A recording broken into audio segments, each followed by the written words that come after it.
aktivitas yang double-double gini ya. Nah, kayak hari ini mungkin saya share PPT dulu ya. Hari ini topik kita ini tentang gangguan adiksi, gitu ya. Ini sudah kelihatan PPT-nya? Kelihatan, Bu. Ya. Kelihatan. Nah, nanti topik bahasannya masih sama kayak kemarin. Di setiap gangguan sepertinya ya. Ada terminologi gangguan adiksi, prevalensi gangguan, ada pedoman diagnosa, kemudian jenis-jenis gangguan adiksi dan paradigma masalahnya, gitu ya. Nah, ini kalau di RPS itu ada kecanduan internet, kecanduan game online, kecanduan rokok atau vape dan nafsa. Kemudian nanti analisa dinamika gangguan. Kemudian ada rekomendasi program intervensi atau rehabilitasi berdasarkan pendekatan yang telah dipelajari. Nanti topik bahasannya kita. Mungkin sebelum ya, sebelum kita ke teori gitu ya kayaknya ya. Saya pengen tahu dong dari teman-teman ini, kalau ini kayaknya emang lagi booming banget ya, game online, adiksi. Adiksi ini kan memang bisa jadi banyak ya kasusnya di antara teman-teman sekalian gitu. Ada yang mau cerita mungkin eh, apa yang dipahami begitu ya, apa yang pernah dilihat, didengar gitu ya terkait dengan masalah adiksi ini di lingkungan terdekat gitu, di kampus, mungkin di lingkungan rumah gitu. Ada yang mau cerita nggak?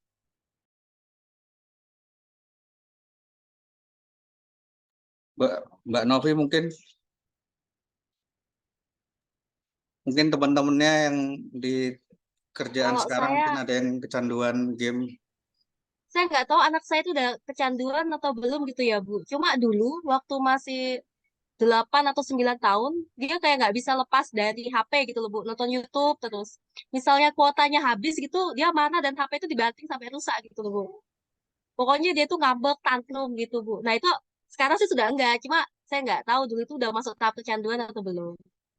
Masih, Bu.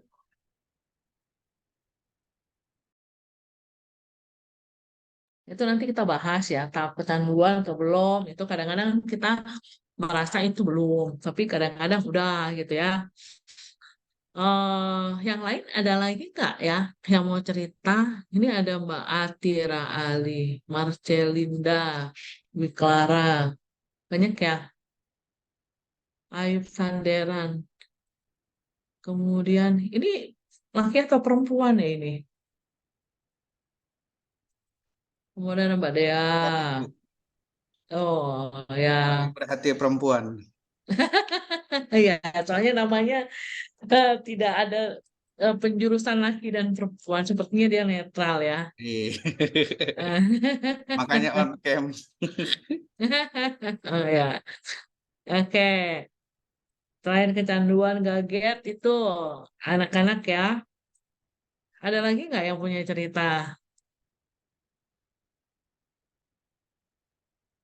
Oh, ini sepertinya masih makan dan tidur ini Pak Yoga yang manusia. Kalau klien saya ada rata-rata mahasiswa di sini, Bu, itu kesulitan apa bangun pagi ya, karena malamnya malamnya beraktivitas apa namanya bermain game. Dan kami Ah, pernah punya mahasiswa itu Bu, atlet e-sport. Atlet e-sport, ya, wah itu kalau piagamnya pialanya udah ratusan gitu, bahkan udah sampai menjuari tingkat level internasional dan dapat beasiswa untak juga gitu. Tapi hmm, yang amat disayangkan adalah yang bersangkutan itu punya kebiasaan kalau latihan itu ketika malam hari dan hmm, paginya dia tidak bisa melaksanakan perkuliahan seperti biasanya gitu. Jadi, jadi jamnya malam. Jadi kata ya, yang bersangkutan, Pak, kalau saya ini Pak, kalau mau nyuruh saya kuliah, eh, kalau saya tuh bisa kuliah itu ya jam-jam itu Pak, itu masa produktif saya kalau malam, karena seringnya kan battle-nya dengan orang-orang di luar negeri ya, yang betul. jamnya udah beda gitu. Nah itu akhirnya beasiswa yang lepas, ya dia lebih memilih untuk ini menggeluti dunia e-sportnya dan tidak menjadi mahasiswa untak lagi gitu kan sih. Itu sayang sekali Oh, gitu.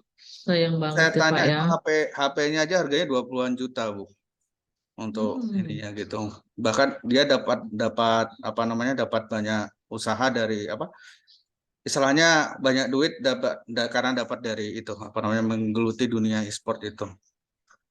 Itu Ya, rata-rata begitu. Begitu sih, Bu. Ha-ha. Saya juga tapi itu jadi pengalaman menarik nih Pak. sempat mencoba Hmm. ya e-sport gitu untuk pengen nyoba gimana sih istilahnya rasanya gitu. Dan ternyata Ya, benar Bu ya itu kan. edik banget sih, edik banget. Karena kalau satu satu e-sport aja seperti Mobile Legend gitu. Hmm. Betapa kalau kita masuk ke situ kan untuk masuk aja kita dapat dapat apa Bu? Reward yang sangat banyak ya Bu ya. Hmm. Reward Betul. reward walaupun rewardnya itu semu gitu. Tetapi Hmm.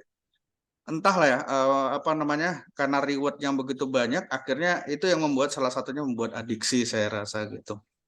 Itu sih Bu. Ya, tapi itu menarik memang Pak. Kalau yang atlet-atlet e-sport ini memang agak khusus ya. Mereka bukan atlet biasa gitu ya. Karena lebih banyak Betul, Bu. apa ya?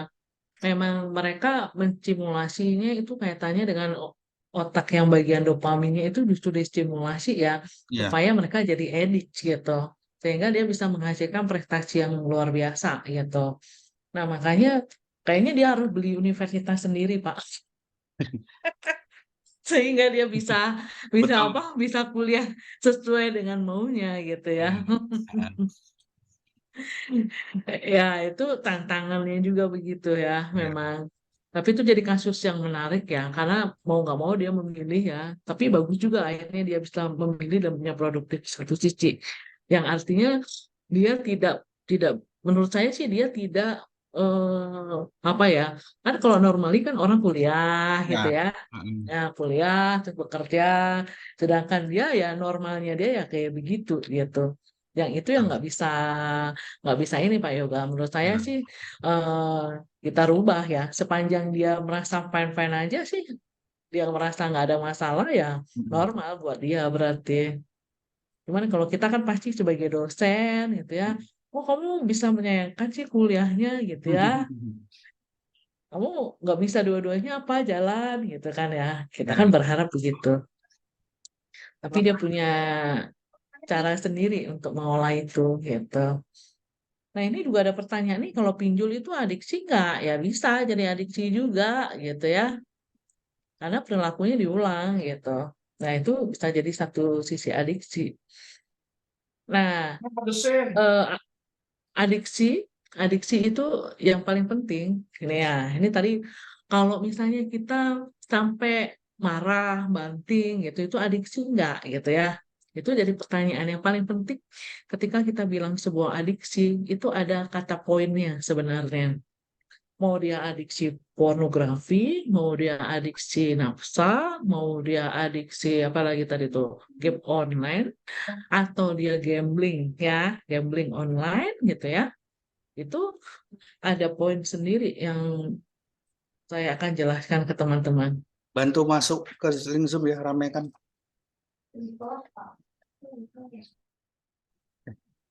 Sorry, bocor. Kita bergerak dulu dari yang namanya dulu kan nggak ada ya, namanya yang adiksi game online gitu ya. Tapi pada dasarnya adiksi itu sendiri dari awal DSM itu banyak membahas tentang nafsa gitu ya.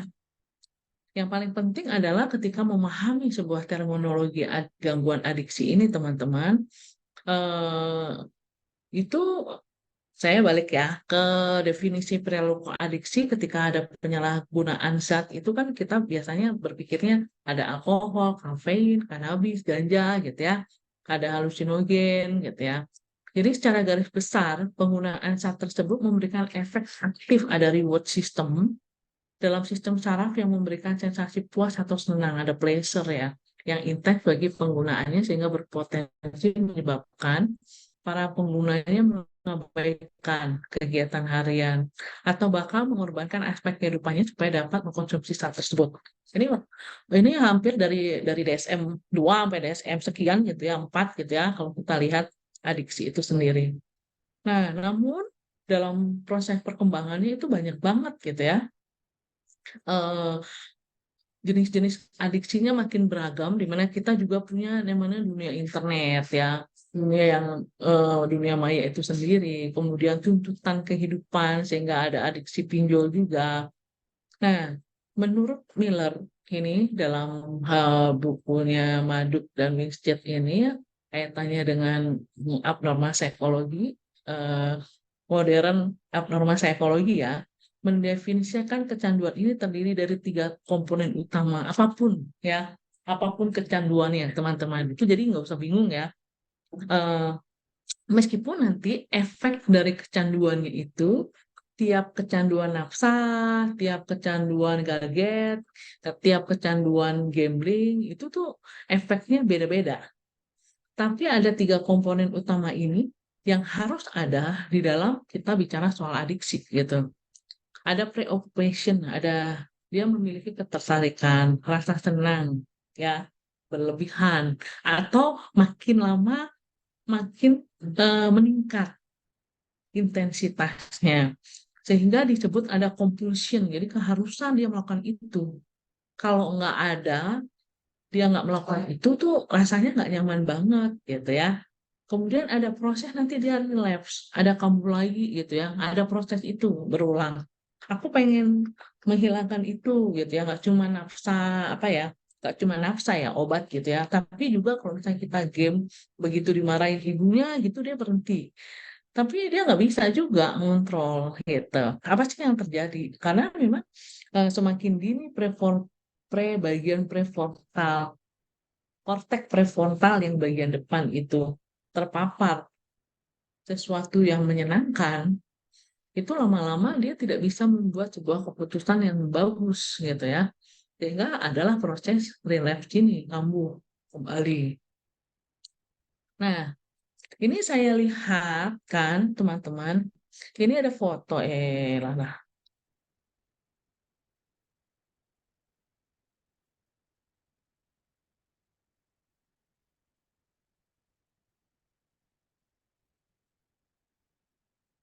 Nah, ini ada foto. Ini ada definisi perilaku adiksinya ini. Ada yang namanya hmm, game online gitu ya. Ada yang namanya pornografi, ada yang namanya vape, ada yang namanya kita rokok, bahkan kafein itu juga ada candunya gitu ya. Nah, perilaku ini biasanya kita bilang dia sebuah kecanduan gitu ya. Kira-kira berapa lama, berapa banyak intensitasnya, dan berapa lama itu berlangsung gitu ya.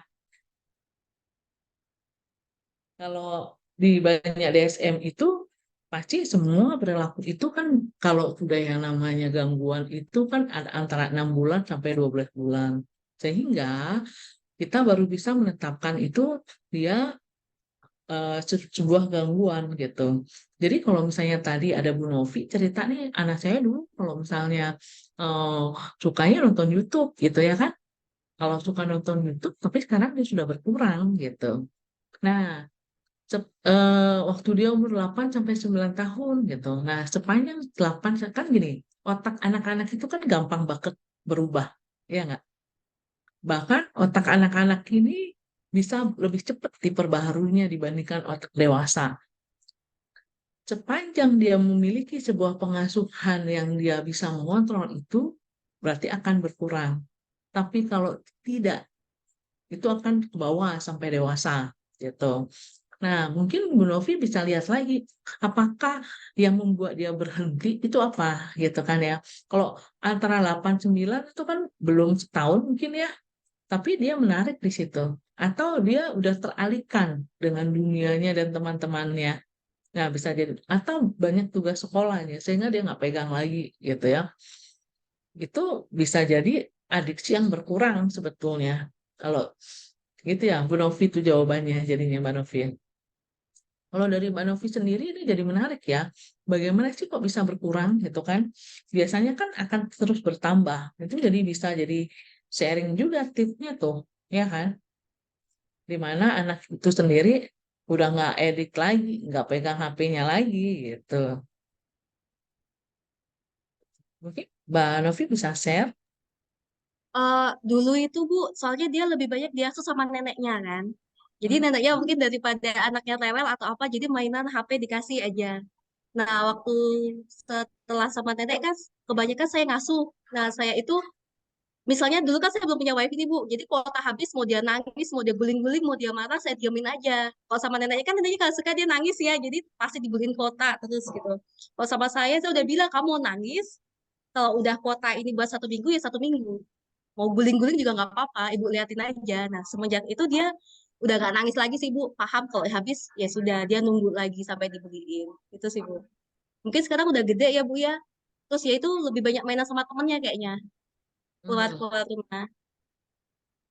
Jadi artinya kan di sini kalau dia kita bicara soal anak dan remaja, artinya proses reward dan punishment itu menjadi penting gitu ya untuk mengontrol perilaku dari anak dan remaja itu sendiri gitu. Sehingga dia butuh cinta di situ, butuh sesuatu yang eh, rutin, yang konsisten, ya kan? Terus juga butuh sesuatu yang di mana dia ada orang dewasa yang dihormati sehingga dia bisa mengontrol perilaku itu. Dan di bagian otaknya juga bisa bertumbuh layaknya normalnya gitu. Karena kalau adiksi ini kan orang kadang suka bingung ya, ini kenapa sih? Kayaknya kok rokok aja susah banget sih lepasnya gitu ya. Ini kok itu pasti lebih banyak sebetulnya bisa yang lebih menjelaskan tuh bagian neurobiologinya dari kita gitu ya. Eh, dan kalau untuk anak dan remaja ini ya kontrolnya pasti dari orang tua gitu, orang terdekatnya. Karena kebanyakan anak-anak sekarang itu orang dewasa tuh nggak mau repot, terutama mendengar tangisnya anak-anak, tantrumnya ya. Sekarang saya melihat itu banyak sekali tantrum itu usia tantrum itu kan harusnya berhenti ya di usia 3 sampai 4 tahun. Tapi dengan berkembangnya orang tua sibuk bekerja gitu ya, kemudian berkembangnya internet gitu, tantrum itu jadi kayak lebih diperpanjang gitu, ya kan? Masih loh ada anak yang SMP itu juga tantrum gitu ya, begitu nggak dibeliin dia buang gitu barangnya atau dia mukul ibunya. Lah bedanya apa sama anak 4 tahun? Jadi kayak proses-proses pertumbuhan pribadinya itu jadi tidak berkembang sesuai dengan usianya begitu. Nah, ini ada dari Mbak Deva juga, Mbak Dea Fernanda ya. Teman saya punya teman Bu yang diceritakan ke saya bahwa temannya tersebut harus mencium bau bensin setidaknya sekali sehari karena kalau tidak mencium bau bensin, teman tersebut bisa tidak tenang sepanjang hari. Apa itu termasuk adiksi? Ya, kalau sudah lebih dari setahun, kemudian dia perlu ada intinya kalau ada rasa senang di situ, menenangkan di situ, gitu kan ya, juga ada kompulsi di situ. Kalau dia nggak nggak pakai itu, dia akan mengalami sebuah kekambuhan, gitu kan ya. Itu adiksi dan itu udah berlangsung agak lama. Nah, kalau kayak gini, Mbak Dea temannya bisa nggak dia hidup tanpa new bensin itu gitu kan kalau dia kayak withdrawal gitu ya putus asa gitu dia bisa jadi sesuatu yang apa namanya dia nggak bisa mikir kemudian dia nggak bisa apa melakukan aktivitas apapun ya berarti udah adiksi meskipun kadang-kadang bisa dipercepat juga diperlambat ya dari kondisi setiap individu itu beda-beda gitu. Jadi tergantung situasinya. Betul. Nah, ini kan teman-teman, eh, saya memang lebih banyak diambil di dewasa ya, tapi perjalanan semua adiksi itu, eh, efeknya di dewasa itu bermula biasanya di fase dia remaja, akhir balik gitu ya. Mungkin saya bisa cerita sedikit terkait dengan adiksi pornografi ini ya. Nah, sebelum sampai sana, saya ceritakan dulu prevalensi gangguannya kalau di Indonesia gimana ya gitu.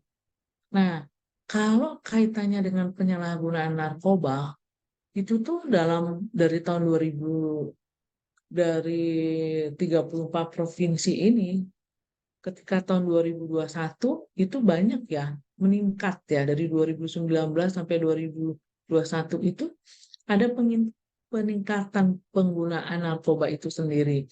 Berarti kita juga harus prihatin bahkan di perkotaan, di pedesaan, nggak di kota, nggak di desa gitu ya, itu sudah terpapar di situ. Itu penyalahgunaan narkoba sendiri. Nah, kalau bagaimana kalau misalnya gadget ya?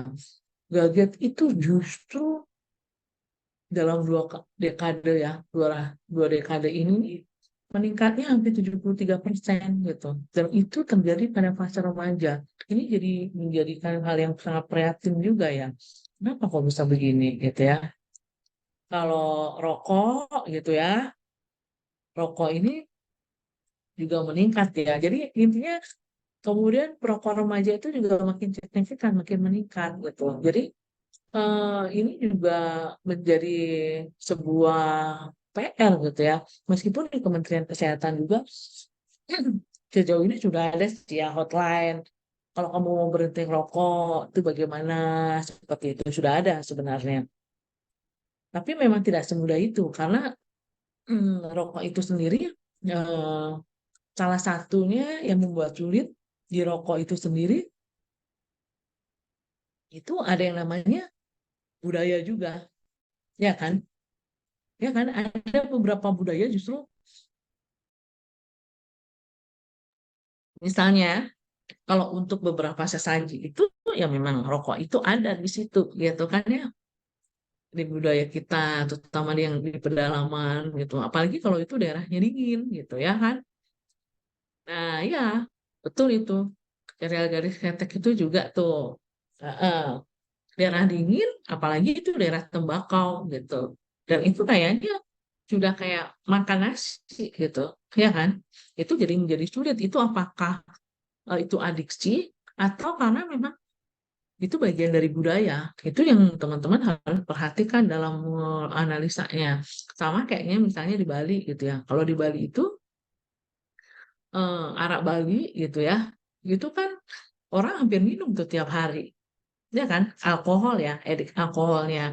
Kadang mereka menggunakan itu untuk juga yang namanya kalau misalnya odalan, kalau misalnya hari raya, itu juga digunakan untuk membuat mereka kesurupan juga. Nah, kalau dibilang itu adiksi nggak sih? Susah juga ya. Jadi barirnya antara dia tidak ada adiksinya dan dengan adiksinya gitu kan. Karena dibolehkan gitu. Sehingga kadang-kadang kebijakan-kebijakan untuk kasus-kasus adiksi ini memang harus kebijakannya holistic care gitu ya kan dari peraturan juga, dari penanganan di rumah sakit atau lembaga-lembaga yang mengolah itu. Dan yang paling kecil adalah dari keluarga sebenarnya, ya kan? Karena salah satu faktor adiksi itu apa coba? Kalau kita lihat pasti ada faktor internal dan eksternalnya ya, dan neurologisnya juga gitu. Apalagi kalau anak remaja itu psikopatologi anak remaja seperti yang saya bilang kemarin itu bahwa perubahan perilaku mereka itu hanya butuh konsistensi ya. Sepanjang saya praktik itu seringnya kalau misalnya kita punya kasus anak remaja begitu ya, eh, kadang-kadang yang berkasus itu anaknya yang antar itu gurunya, orang tuanya nggak pernah gitu ya, nggak mau merubah itu. Sehingga pola-polanya kan terus sama. Tapi berbeda kalau misalnya orang tuanya itu eh, mau terlibat secara aktif di situ. Saya punya satu kasus di mana anak ini usianya 10 tahun gitu ya. 10 tahun dia itu merokok dari usia 8 tahun. Nah, orang tuanya itu divorce. Ketika orang tuanya divorce, dia ditaruhlah di neneknya. Kebetulan nenek dari ibunya ini cukup keras gitu ya. Nah, anak ini 10 tahun itu rambutnya aja udah dicat. Saya pikir nih anak sekolah apa enggak sih ya, rambutnya udah dicat beneran. Yang satu hijau, yang satu ujungnya tuh warnanya apa ya? Eh, Lupa pirang gitu ya. Dan dia muncul dengan saya, itu anak 10 tahun gitu kan. Dan dia itu mulai ngerokok di usia 8 tahun gitu.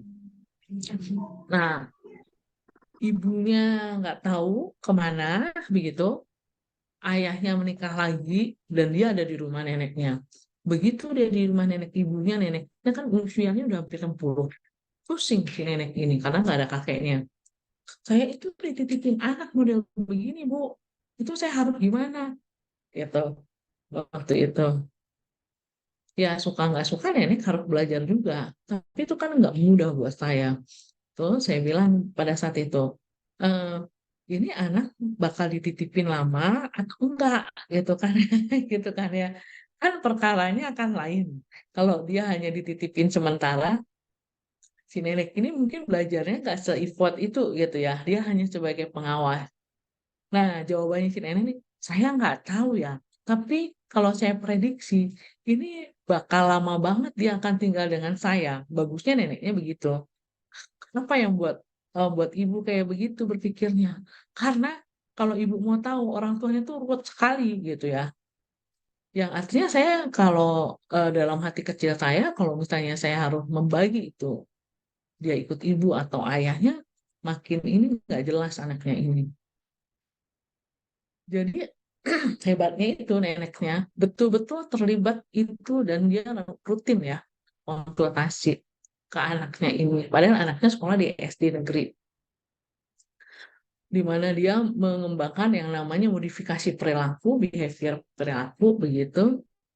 Jadi si anak ini dibuatnya sederhana karena bapak ibunya bermasalah, dia tidak punya yang namanya disiplin di rumah. Jadi kadang-kadang caranya sederhana. Dan awalnya ditanyain aja, kamu mau apa, Le? Gitu. Karena dia cuma berdua sama dia, kamu mau apa? Kamu senangnya apa? Gitu ya. Dia betul-betul dibuat trust dulu sama si nenek ini. Dan nenek ini rajin bawain ke konsultasi ya seminggu sekali. Dan karena anaknya udah bagus dan untuk SMP. Apakah adiksinya berkurang? Iya, tapi kompensasinya jadi kadang-kadang adiksi satu berkurang, ada kompensasi yang lain gitu ya, yang perilakunya jadi berubah. Kalau dulu dia cukup percaya diri dengan ada rokoknya berhenti, dia jadi mudah cemas gitu. Semakin di ABG dia mudah cemas di situ. Nah, cemasnya inilah yang harus dikelola kembali gitu. Karena kan nggak ada dependensinya ya. Kalau rokok itu kan membuat kadang-kadang kita lebih lebih pede gitu ya, lebih bisa mengolah masalah. Nah, ini dia nggak ada. Nah, itu perlu lagi ada terapi lanjutan untuk itu. Gitu. Artinya di usia-usia itu ada otak anak-anak itu berkembang dengan sangat baik, di mana eh, rasa cinta, rasa kasih itu membuat neuron-neuron barunya berkembang. Sehingga perkembangan anak dari 0 sampai 18 sampai 20 itu kan ada yang namanya otak depan tuh, prefrontal cortex. Artinya pertimbangannya dia terkait dengan benar salah, kemudian apakah ini sesuai dengan normatif dan lain-lain itu memang belum berkembang gitu kan ya. Nah, sepanjang dia dikelola dalam konteks yang tepat, ini jadi neuron itu akan membentuk sesuatu yang baru sehingga dia lebih bisa mengambil keputusan dengan lebih bagus di kontrolnya. Nah, ini anaknya udah SMP kelas 3 sekarang, eh, sudah lebih tenang gitu ya dibandingkan dulu sebelumnya penuh amarah, nggak minum rokok gitu ya. Meskipun dia ketika terakhir dengan saya dia bilang begini nih, Ibu, saya mau sebetulnya kan ini pahit juga ya Bu nggak ngerokok. Saya pengen nyobain deh yang namanya alkohol dan lain-lain gitu. Tapi kok saya kasih sama nenek gitu. Jadi dulunya dia nggak punya rasa kasihan itu gitu ya. Empatinya jadi berkembang tuh nggak bagus gitu ya. Nah, eh, dan neneknya itu juga satu yang membuat saya bagus itu adalah dia begitu tahu cucunya seperti itu, dia tidak malu. minta bantuan di guru sekolahnya gitu pada saat itu. Dan sampai Pak RT-nya dia berdayakan gitu. Kalau ada cucuku ya keluar eh, merokok diam-diam, saya dikasih tahu gitu. Biar saya yang negur bukan lingkungannya. Jadi effortnya luar biasa sebetulnya neneknya. Nah, ujung yang terakhir adalah ibunya mau ambil dia, neneknya nggak terima gitu kan ya. Udah tahu Penny gitu ya, udah kelas 3 udah baik, mau diambil ibunya. Jadi nenek itu, kok saya jadi ini ya, eh, dikasih jelek-jeleknya gitu. Dia bilang begitu. Nah, itu salah satu prosesnya. Jadi kalau anak dan remaja ini perkembangannya cukup signifikan. Bagaimana kalau misalnya hasilnya di mana dia kecanduan di usia remaja yang tidak tertangani. Nah, ini dewasanya jadi lebih parah biasanya, gitu ya kan?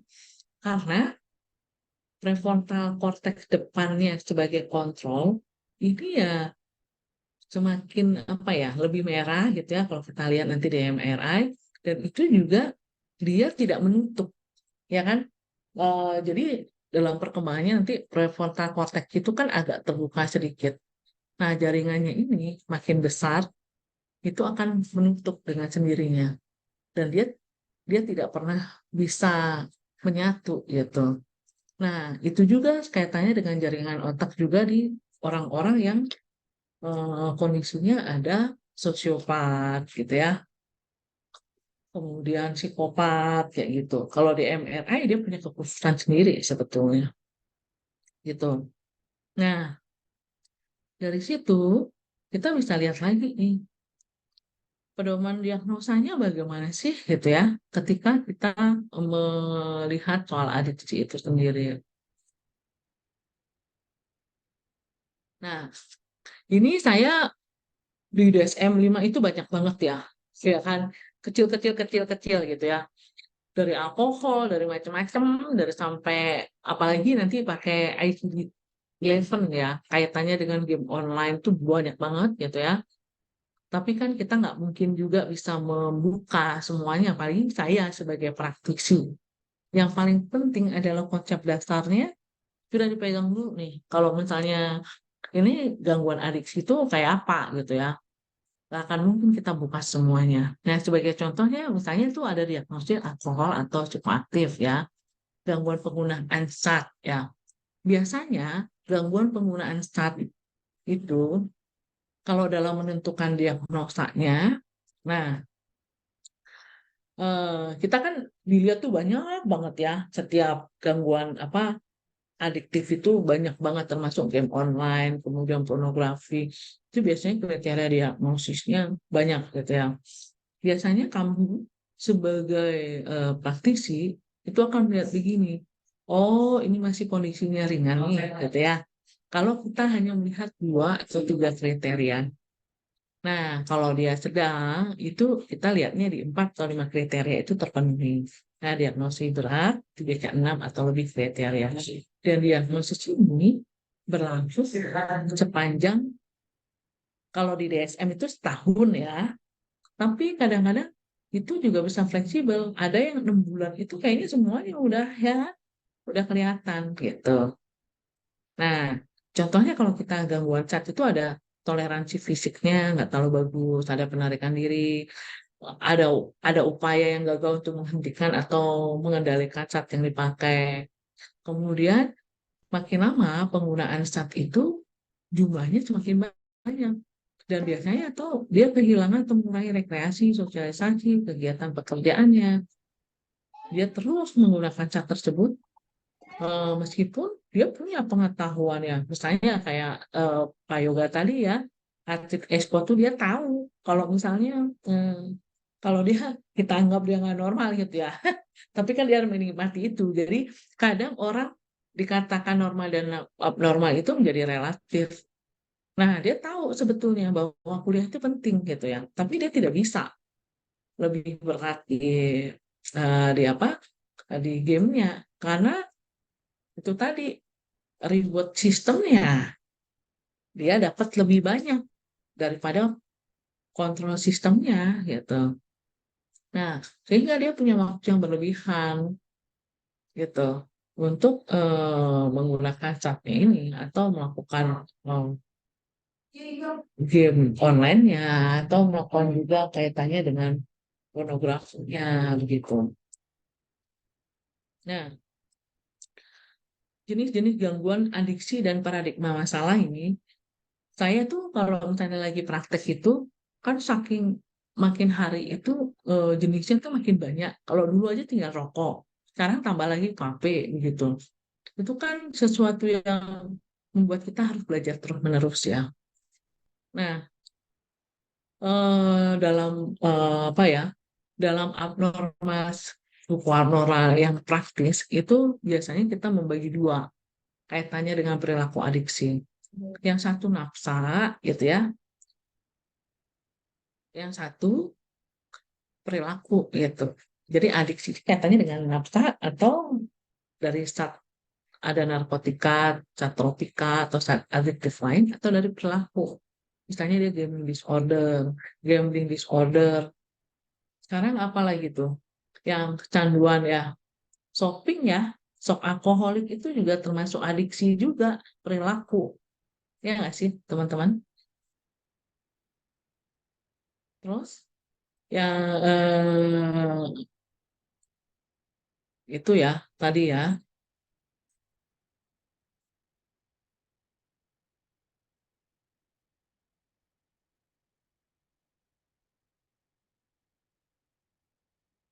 Nah, adiksi ini bisa terjadi karena apa? Ada ya faktor biologi, ada faktor lingkungan juga, ada penggunaan di usia dini dan cara penggunaannya, gitu ya. Nah, kalau analisa dinamika gangguan ini tetap kasih tahu ya, ini dari perspektif apa, gitu. Nah, saya saya mungkin begini, hmm, ini kan tadi itu kaitannya dengan ada yang namanya eh,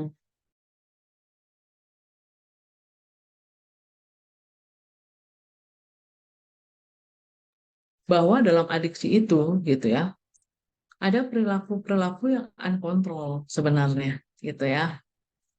Nah, ini saya mungkin bisa ceritakan, saya punya pasien itu dari usia dia remaja akhir ya, di usia remaja akhir dewasa awal. Jadi konsul ke saya itu di usia 19, sampai sekarang masih gitu ya. Ini pasien laki-laki gitu, laki-laki waktu itu dia adalah mahasiswa di salah satu fakultas hukum, hukum Universitas Negeri yang terkenal di Jogja gitu ya. Dia datang dalam konteks dirujuk ke saya karena dia ada pengobatan psikiatri. Dia mengalami depresi yang amat sangat gitu ya.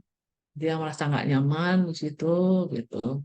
Dan dia awalnya bilangin, saya nggak tahu kenapa ya saya depresi gitu ya.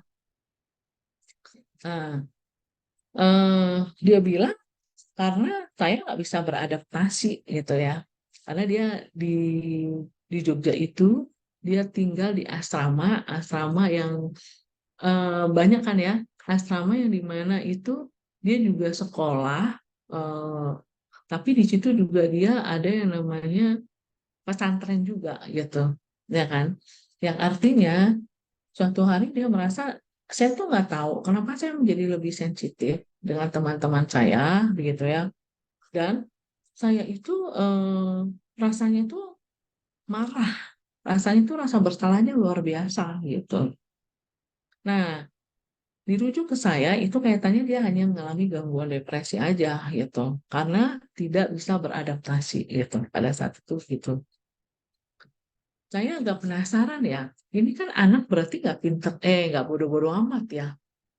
Dia masuk di satu fakultas di Universitas Negeri gitu ya, dan ketika saya dan dia itu menghadapi saya itu dengan ceritanya cukup runtut, sangat-sangat runtut gitu ya. Jadi artinya dia cukup memiliki kognitif yang bagus dan kesehatannya ternyata dia berprestasi dari kecil sampai besar sehingga dia bisa masuk universitas negeri yang dia inginkan dan jurusan yang dia inginkan gitu. Nah, singkat cerita, ternyata dia itu rasa bersalahnya, saya pikir rasa bersalahnya karena apa gitu ya dari sisi spiritualnya begitu karena dia ngelawan orang tuanya gitu ya. Tapi saya melihat di dalam body language-nya itu agak berbeda ketika dia berbicara soal seksualitas. Berkali-kali dia bilang gini sama saya, Bu, kalau misalnya punya pacar itu, gitu kan ya, punya pacar itu kayaknya saya akan jadi lebih menyenangkan ya, menenangkan. Saya pertama, loh, kamu kan bilang bahwa kamu tuh memiliki keyakinan tuh nggak boleh pacaran gitu ya, Karuf kan dia bilang begitu. Ini kenapa bolak-balik di ini ya, dibahas gitu. Nah, akhirnya kecurigaan saya muncul ini kenapa ya? Kan seksualitas itu adalah ketertarikan dan kadang-kadang ya memang di usia-usia segitu dorongan seksnya kan memang lagi tinggi-tingginya ya, gitu kan. Dan banyak kasus masturbasi gitu ya di situ, gitu. Dan kadang itu menjadi sesuatu yang wajar. Beberapa jurnal juga bilang bahwa ya paling tidak gitu ya mungkin teman-teman cowok juga udah nggak cuma teman cowok sih, cewek juga ya. Ya, artinya tapi dia nggak pernah mau bahas itu sampai pertemuan keberapa ya? Pertemuan ke-6 gitu ya, nggak mau bahas. Nah, suatu hari, eh, karena dia begini, setiap dia datang tuh dia selalu menulis, rajin gitu ya. Saya punya rencana ini, A, B, C, D, gitu. Jadi dia nggak butuh saya, gitu ya. Tapi saya ikutin aja dia maunya bagaimana gitu ya. Nah, suatu hari dia bilang, saya udah mulai coba olahraga lagi Bu. Dia kan taekwondo ya, gitu juga. Olahraga lagi, saya udah semangat gitu ya. Dia ketemu saya 2 minggu sekali, jadi pertemuan yang ke-6 itu kurang lebih 3 bulan kemudian gitu ya. Tiba-tiba dia, saya itu tuh merasa jadi orang paling bodoh sedunia. Dan saya itu melakukan kesalahan yang cukup besar gitu. Terus saya bilang sama dia, ya bagaimana saya bisa membantu untukmu merasa tidak bersalah begitu ya. Dan saya bisa membantu kamu supaya lebih bisa memahami masalahmu kalau kamu belum siap cerita rahasia terbesarmu. Dari situ tuh langsung dia nangis. Nangis di ruang praktek saya nangis, gitu kan. Saya bingung nih, kenapa dia nangis ya, gitu. Walaupun saya sudah memprediksi. Dan itulah dia muncul cerita bahwa dia itu anak pertama dari 2 bersaudara, di mana dia itu cucu pertama dari bapak dan ibunya. Nah, bapaknya selalu, kebetulan karena dia pintar, gitu ya, jadi tanpa disadari si bapaknya tuh kalau misalnya lagi acara keluarga, dia selalu dibanggakan gitu. Nah, menjelang SMP, dia masuk di SMP favorit dan dia merasa ini pelajaran susah banget gitu. Tapi dia harus menjadi kebanggaan orang tuanya dan itu template gitu. Di mana ayahnya juga keras. Nah, kemudian SMP itu HP itu sudah ada, tapi dia punya HP jadul gitu. Dan anak ini introvert banget. Awalnya dia mencoba untuk berkegiatan taekwondo itu kali di kelas 2 SMP gitu ya. Nah, kemudian dia waktu itu dia ini anak yang baik sebetulnya. Aku kalau misalnya mau makan itu aku takut gitu. Dia bilang gitu. Mau lihat aja aku takut Bu pas pada saat itu. Tapi kok teman sebaya aku tuh semuanya hampir kayak begitu ya gitu dia bilang. Saya tuh bingung antara pengen tahu ya kan, pengen tahu tapi juga merasa bersalah gitu. Akhirnya dia melakukan itu diam-diam gitu. Dan ternyata dia enjoy di situ gitu. Nah, kalau fase SMA itu kan frontal kita belum tuh. Dia enjoy gitu ya. Tahu dia cuma nonton tuh, nonton video porno aja gitu. Nah, pertama kali dia masturbasi itu di kelas 3 SMA, SMP, SMP karena dia mau ujian. Di situ dia punya rasa bersalah tapi tidak dia tunjukkan dan dia lebih banyak waktu itu cara penyelesaiannya adalah dengan ikut taekwondo sampai dia dapat sabuk hitam. SMA juga begitu. Nah, kuliah yang menjadi triggernya adalah karena dia tinggal apa istilahnya ngekos gitu kan, dia juga pesantren ya. Jadi dia ngekos plus pesantren. Nah, rasa bersalahnya itu tambah banyak gitu. Gitu. Dia mau self harm karena dia masturbasi kan dia nggak boleh kayak gitu-gitu ya. Nah, itu sangat bertentangan banget. Nah, awalnya dia tuh bilang, pada saat itu dia bilang begini, saya itu saya berpikir ya udah deh nggak apa-apa ya semester 2 aja saya nikah aja gitu. Tapi ayahnya tidak menyetujui gitu, gitu. Karena kan kebetulan yang di pesantren itu banyak yang anak muda. Jadi bagi dia itu solusi. Nah, ayahnya tidak menyetujui ide ini, itu mulailah gitu ya. Konteksnya depresi itu berkembang gitu. Tapi dia sendiri tidak mau mendukung bahwa dia lagi kondisi eh, masturbasi. Dia tuh sangat ya gak mau lah mungkin itu gitu. Padahal itu kondisinya.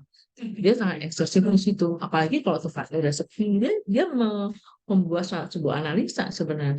Itu paling tepat sepi, tekanan pekerjaan, tekanan kuliah juga, itu tuh paling gampang. Saya pasti ngambil gitu ya. Jadi itu sulit. Dan ibunya juga waktu dia depresi itu nggak tahu, bisa sih anaknya tiba-tiba begini. Jadi kadang-kadang orang dewasa kita juga nggak aware di situ. Nah, dampaknya itu kondisi adiksi dewasa yang tidak segera ditangani itu tuh lebih sulit gitu daripada kita tahu di awal dengan digelarin anak-anak ini, kemudian lebih mudah gitu dalam pola pengasuhannya, memperbaikinya gitu.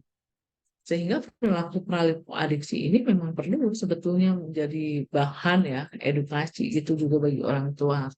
Betulnya begitu. Oh ya, itu.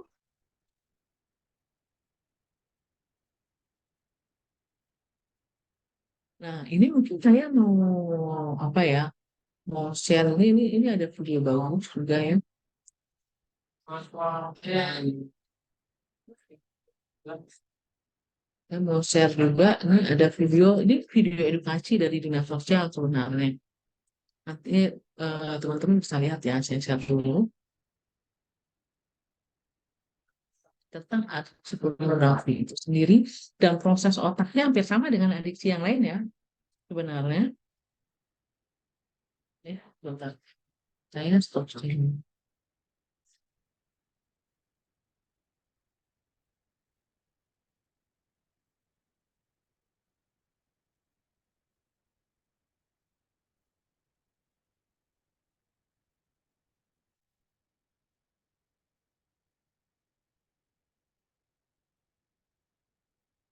Ini suaranya sudah muncul kah? Tahukah Anda, otak merupakan bagian tubuh yang paling penting bagi manusia? Sekarang angkat tangan Anda dan letakkan pada dahi. Tepat di situ, ada bagian otak yang paling istimewa. Bagian itu disebut prefrontal cortex atau disingkat PFC. Menurut peneliti otak Jordan Grafman, PFC ini hanya ada pada otak manusia, sehingga membedakan kita dengan binatang. Bagian ini diciptakan dan dirancang khusus oleh Tuhan supaya manusia mampu memilih dan memiliki etika. PFC berfungsi seperti pemimpin. Ia bertanggung jawab untuk berkonsentrasi, memahami benar dan salah, mengendalikan diri, menunda kepuasan, berpikir kritis, dan merencanakan masa depan. PFC adalah pusat pertimbangan dan pengambilan keputusan. PFC inilah yang membentuk kepribadian dan perilaku sosial.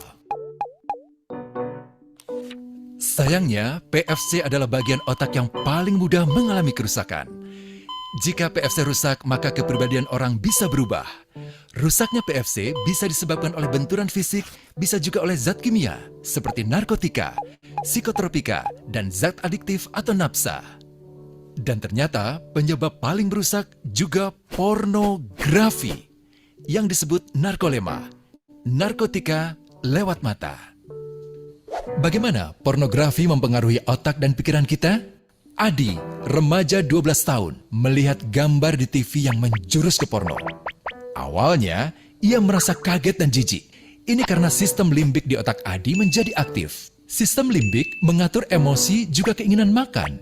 minum, dan berhubungan seksual. Sistem limbik ini kemudian mengaktifkan zat kimia otak bernama dopamin. Dopamin memberi rasa senang, penasaran, sekaligus kecanduan. Zat ini juga aktif jika orang mengkonsumsi nafsa. Oleh karena itu, sifat candu pornografi sama dengan sifat candu nafsa. Otak akan mengingat apa yang membuat Adi senang dan bagaimana ia memperolehnya. Jika Adi mendapatkan pembinaan akhlak, etika yang baik, dan patuh pada norma sosial, dorongan melihat pornografi, meskipun menyenangkan, akan ia abaikan. Namun karena hal itu tidak ada pada diri Adi, ketika ia sedang merasa bosan dan ingin mencari kesenangan, otak akan mendorongnya agar melihat pornografi lagi. Namun lama-lama, Adi bosan melihat jenis gambar yang sama dan butuh yang lebih porno untuk memicu rasa senang. Sekarang, dengan internet, pornografi menjadi jauh lebih mudah didapat. Pertama, Adi membuka internet dan tidak sengaja melihat gambar yang menjurus ke porno. Berikutnya, ia sengaja membuka lagi untuk melihat yang lebih porno. Awalnya melihat yang sedikit terbuka, lama-lama semuanya terbuka. Awalnya melihat 1 menit, lama-lama 1 jam. Adi mengalami kecanduan pornografi. Bagaimana kerusakan PFC akibat kecanduan pornografi? Secara alamiah, dopamin dialirkan dari sistem limbik ke PFC. Orang yang kecanduan pornografi akan mengalirkan dopamin secara berlebihan sehingga membanjiri PFC. PFC menjadi tidak aktif karena terendam dopamin. Semakin sering PFC tidak aktif, ia akan semakin mengerut dan fungsinya terganggu. Sistem limbik justru akan berkembang semakin besar karena terus mengaktifkan dopamin, sehingga Adi cenderung untuk terus mencari kesenangan tanpa takut atas akibatnya. Jika tidak ditangani segera, Adi berpeluang besar menjadi pelanggan pornografi seumur hidup dan mengalami kerusakan otak di bagian PFC. Awalnya, ia akan kehilangan konsentrasi, penurunan kemampuan menimbang benar dan salah, serta berkurangnya kemampuan mengambil keputusan. Lama-lama, besar kemungkinan ia akan melakukan masturbasi, oral seks, hubungan seksual suka sama suka, dan mudah berganti-ganti pasangan seksual. Pernikahan dianggap tidak penting. Pasangan dianggap hanya sebagai objek seksual semata, cenderung merendahkan derajat dan kehormatan lawan jenis. Selera hubungan seksualnya pun tidak sehat dan seenaknya, kasar sampai tega memperkosa. Manusia jadi tidak ada bedanya dengan binatang. Inilah dampak yang terjadi akibat kerusakan PFC. Ahli bedah otak Donald Hilton Jr. mengatakan, jika difoto menggunakan alat magnetic resonance imaging, otak yang rusak akibat pornografi memperlihatkan hasil yang sama dengan otak yang rusak karena kecelakaan. Ia juga mengatakan, berbeda dengan dampak nafsa yang merusak otak di 3 bagian, pecandu pornografi yang sudah melakukan hubungan seks dengan anak-anak mengalami kerusakan otak di 5 bagian. Terbukti, pornografi pada anak lebih bersifat merusak karena PFC belum matang dengan sempurna. Tapi untungnya, otak anak yang belum sempurna ini masih mudah dibentuk. Pengaruh pornografi bisa lebih mudah dihilangkan asal ada usaha untuk memulihkan dengan sabar, terutama oleh ayah ibu, keluarga, dan orang terdekat. Pelajari bagaimana mencegah dan menangani anak yang terkena pornografi. Mari lindungi generasi kita dari bencana pornografi dan kejahatan seksual.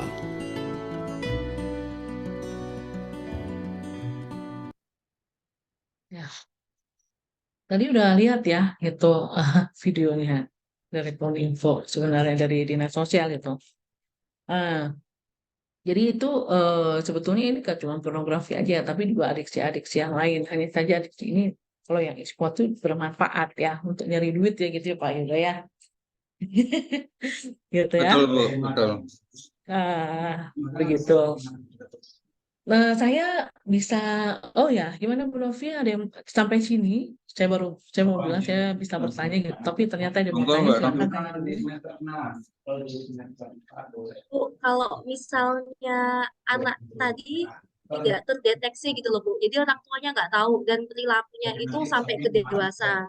Itu kan PFC-nya udah terlanjur rusak ya Bu ya. Mungkin kalau ketahuannya waktu masih remaja bisa diperbaiki gitu Bu. Kayak tadi yang di video kan kalau masih umur segitu masih bisa lebih mudah gitu. Terus kalau sampai udah dewasa gitu Bu, PFC yang sudah terlanjur rusak itu masih bisa dibaiki nggak Bu? Biasanya, nah ini dia, saya juga bisa cerita ya, itu akan sulit gitu ya. Dia butuh yang Ya. namanya itu tadi, ya, stimulan lagi ya. Jadi dia butuh yang namanya keseimbangan. Jadi dia butuh obat gitu untuk supaya PFC-nya itu lebih stabil gitu. Tidak akan dia berkembangnya tidak akan sempurna. Kan biasanya kalau PFC kita sempurna itu nanti kalau di MRI gitu tuh ada bagiannya hijau gitu ya. Kalau kita pakai neurofeedback tuh bagiannya ada yang hijau dan dia itu bisa terkoneksi dengan bagus sempurna. Tapi kalau misalnya ini sudah terlanjur gitu kan itu menjadi sulit ya kontrolnya, makanya dengan obat kadang-kadang harusnya gitu. Bukan dia tidak bisa, tapi nanti dia jadi kayak hopeless gitu ya. Aku itu sama kayak orang depresi gitu ya sebenarnya. Salah satu yang kadang-kadang membuat kayak misalnya adiksi pornografi gitu ya. Kemudian nafsa itu kan dia ini ada fase-fase depresinya ya. Yang dia nggak tahu bagaimana harus bangkit dari situ. Itu sama dengan orang yang depresi. Depresi itu kan bukan karena dia tidak mau bangkit ya, tapi karena memang makanya kadang-kadang pendekatan biopsikoneuroimunologi itu harus kita pakai kaitannya ketika kita bicara soal kesehatan mental. Bukan karena dia nggak mau bangkit dari situ, tapi karena memang ada bagian dari otaknya yang tidak stabil gitu. Yang mau nggak mau harus dibantu dengan obat itu sendiri. Obat itu sebetulnya fungsinya stabilizer gitu buat mereka. Cuman stigmanya di masyarakat obat itu bikin kecanduan gitu kan, sehingga mereka nggak mau pakai obat itu. Intinya begini, orang dengan depresi itu kan mengalami yang namanya kita pasti memproduksi ya. Kalau kita stres itu kan hormon kortisol kita tuh mesti meningkat banyak, ya kan? Nah, di dalam hormon kortisol itulah dia akan mempengaruhi hormon dopamin kita, serotonin, oksitosin, di mana itu hormon yang menenangkan, kita bisa mengambil sebuah keputusan bagus gitu ya, menyeimbangkan gitu ya. Dan otak itu kan rutin memproduksi hormon-hormon itu untuk supaya kita bisa survive, untuk supaya kita bisa melangkah dengan lebih bagus gitu ya. Nah, itu akan mempengaruhi prefrontal cortex kita. Limbic kita juga akan seimbang. Jadi tidak hanya bagian kepuasan aja di situ. Nah, permasalahannya karena kita dalam kondisi stres terus-menerus, itu justru kortisol itu menekan kinerja otak untuk menghasilkan hormon-hormon yang menyeimbangkan ini gitu. Nah, saking lamanya itu akhirnya dia kayak ngambek kan, hormonnya itu kan yang ngambek. Aduh, gua males lah produksi lagi. Soalnya kamu tuh ganggu terus gitu kan ya. Kalau udah ngambek begitu, ya kan susah ya. Otomatis makanya kenapa obat psikiatri itu disebut stimulan. Jadi menstimulasi supaya dia bisa otak tuh berproduksi lagi dan itu butuh waktu. Makanya kenapa begitu dikasih obat antidepresan gitu ya, dia bisa bangkit sedikit demi sedikit gitu. Sambil kita lakukan psikoterapinya. Dan makanya ada namanya obat psikiatri itu yang namanya tapering off. Jadi tidak serta-merta langsung putus obat. Karena kalau putus obat, kan bayangkan aja ya, dokter itu kan beda ya sama sama psikolog ya. Kalau dokter itu begitu dia punya gejala, dia pasti dosisnya apa? Rendah apa tinggi? Pasti dosis tinggi dulu ya dikasih ya. Lama-lama dosisnya dikurangi. Beda kalau psikolog. Psikolog itu kalau mau ngasih psikoterapi, yang paling sederhana dulu. Baru makin kompleks. Supaya dia percaya diri bahwa dia mampu untuk bertumbuh, berubah gitu. Nah, kalau di otak ini kan sengaja memang dikasih dosis yang besar. Karena ini kan tidak produksi sama sekali ya. Otak tidak bisa memproduksi dopamin sama sekali, sehingga dibantulah dengan dosis yang besar. Nah, ketika dosis ini mulai bekerja, pelan-pelan kan otak juga apa istilahnya menyesuaikan, beradaptasi. Nah, ketika dia menyesuaikan ya harus pelan-pelan. Tapi sayangnya, kan kita nggak bisa lihat otak kita tuh, ya kan? Pokoknya kalau udah nyaman gitu kan ya, nggak usah diminum deh obatnya gitu. Padahal sejatinya otak itu belum belum sehat secara sempurna. Kalau teman-teman kan gitu tuh, habis sakit flu, oh aku udah enak nih, nggak usah istirahat lah gitu ya. Padahal sebetulnya kan tubuh juga butuh istirahat lebih untuk betul-betul dia stabil gitu. Kalau udah stabil itu gampang. Makanya tapi seringnya pasien itu karena sudah merasa enak gitu ya, dia putus obat. Nah, kalau udah putus obat, kita mulai lagi dari nol lagi. Bayangkan aja, yang awalnya itu otak dikasih kejutan, belum selesai dikejutin lagi. Itu kan penyesuaiannya cukup banyak ya. Sehingga makin butuh waktu yang lama lagi untuk sembuh. Dan bagaimana kalau misalnya anak remaja sama sebenarnya. Makanya kenapa kalau di fase anak dan remaja, kadang-kadang orang tuanya tuh suka kasihan. Aduh, adik ini kasihan ya, minum obat gitu ya. Tapi sebetulnya kalau anak dan remaja biasanya dosisnya nggak jarang sekali. Kalau kita lihat, psikiatri itu memberikan obat dalam jangka panjang. Karena sesungguhnya mereka hanya pakai sedikit dari obat yang sudah ada, jarang sekali. Dan biasanya mereka akan, oh paling maksimal sebulan, 2 bulan gitu. Nanti bulan ketiga sudah dilepas. Karena itu tadi, otak itu, anak-anak itu lebih cepat penyembuhannya. Sama kalau misalnya kita patah tulang ya, patah tulang itu kan sama. Anak-anak lebih cepat sambung tulangnya daripada orang dewasa. Begitu juga yang semua yang ada kerusakan di neuron kita.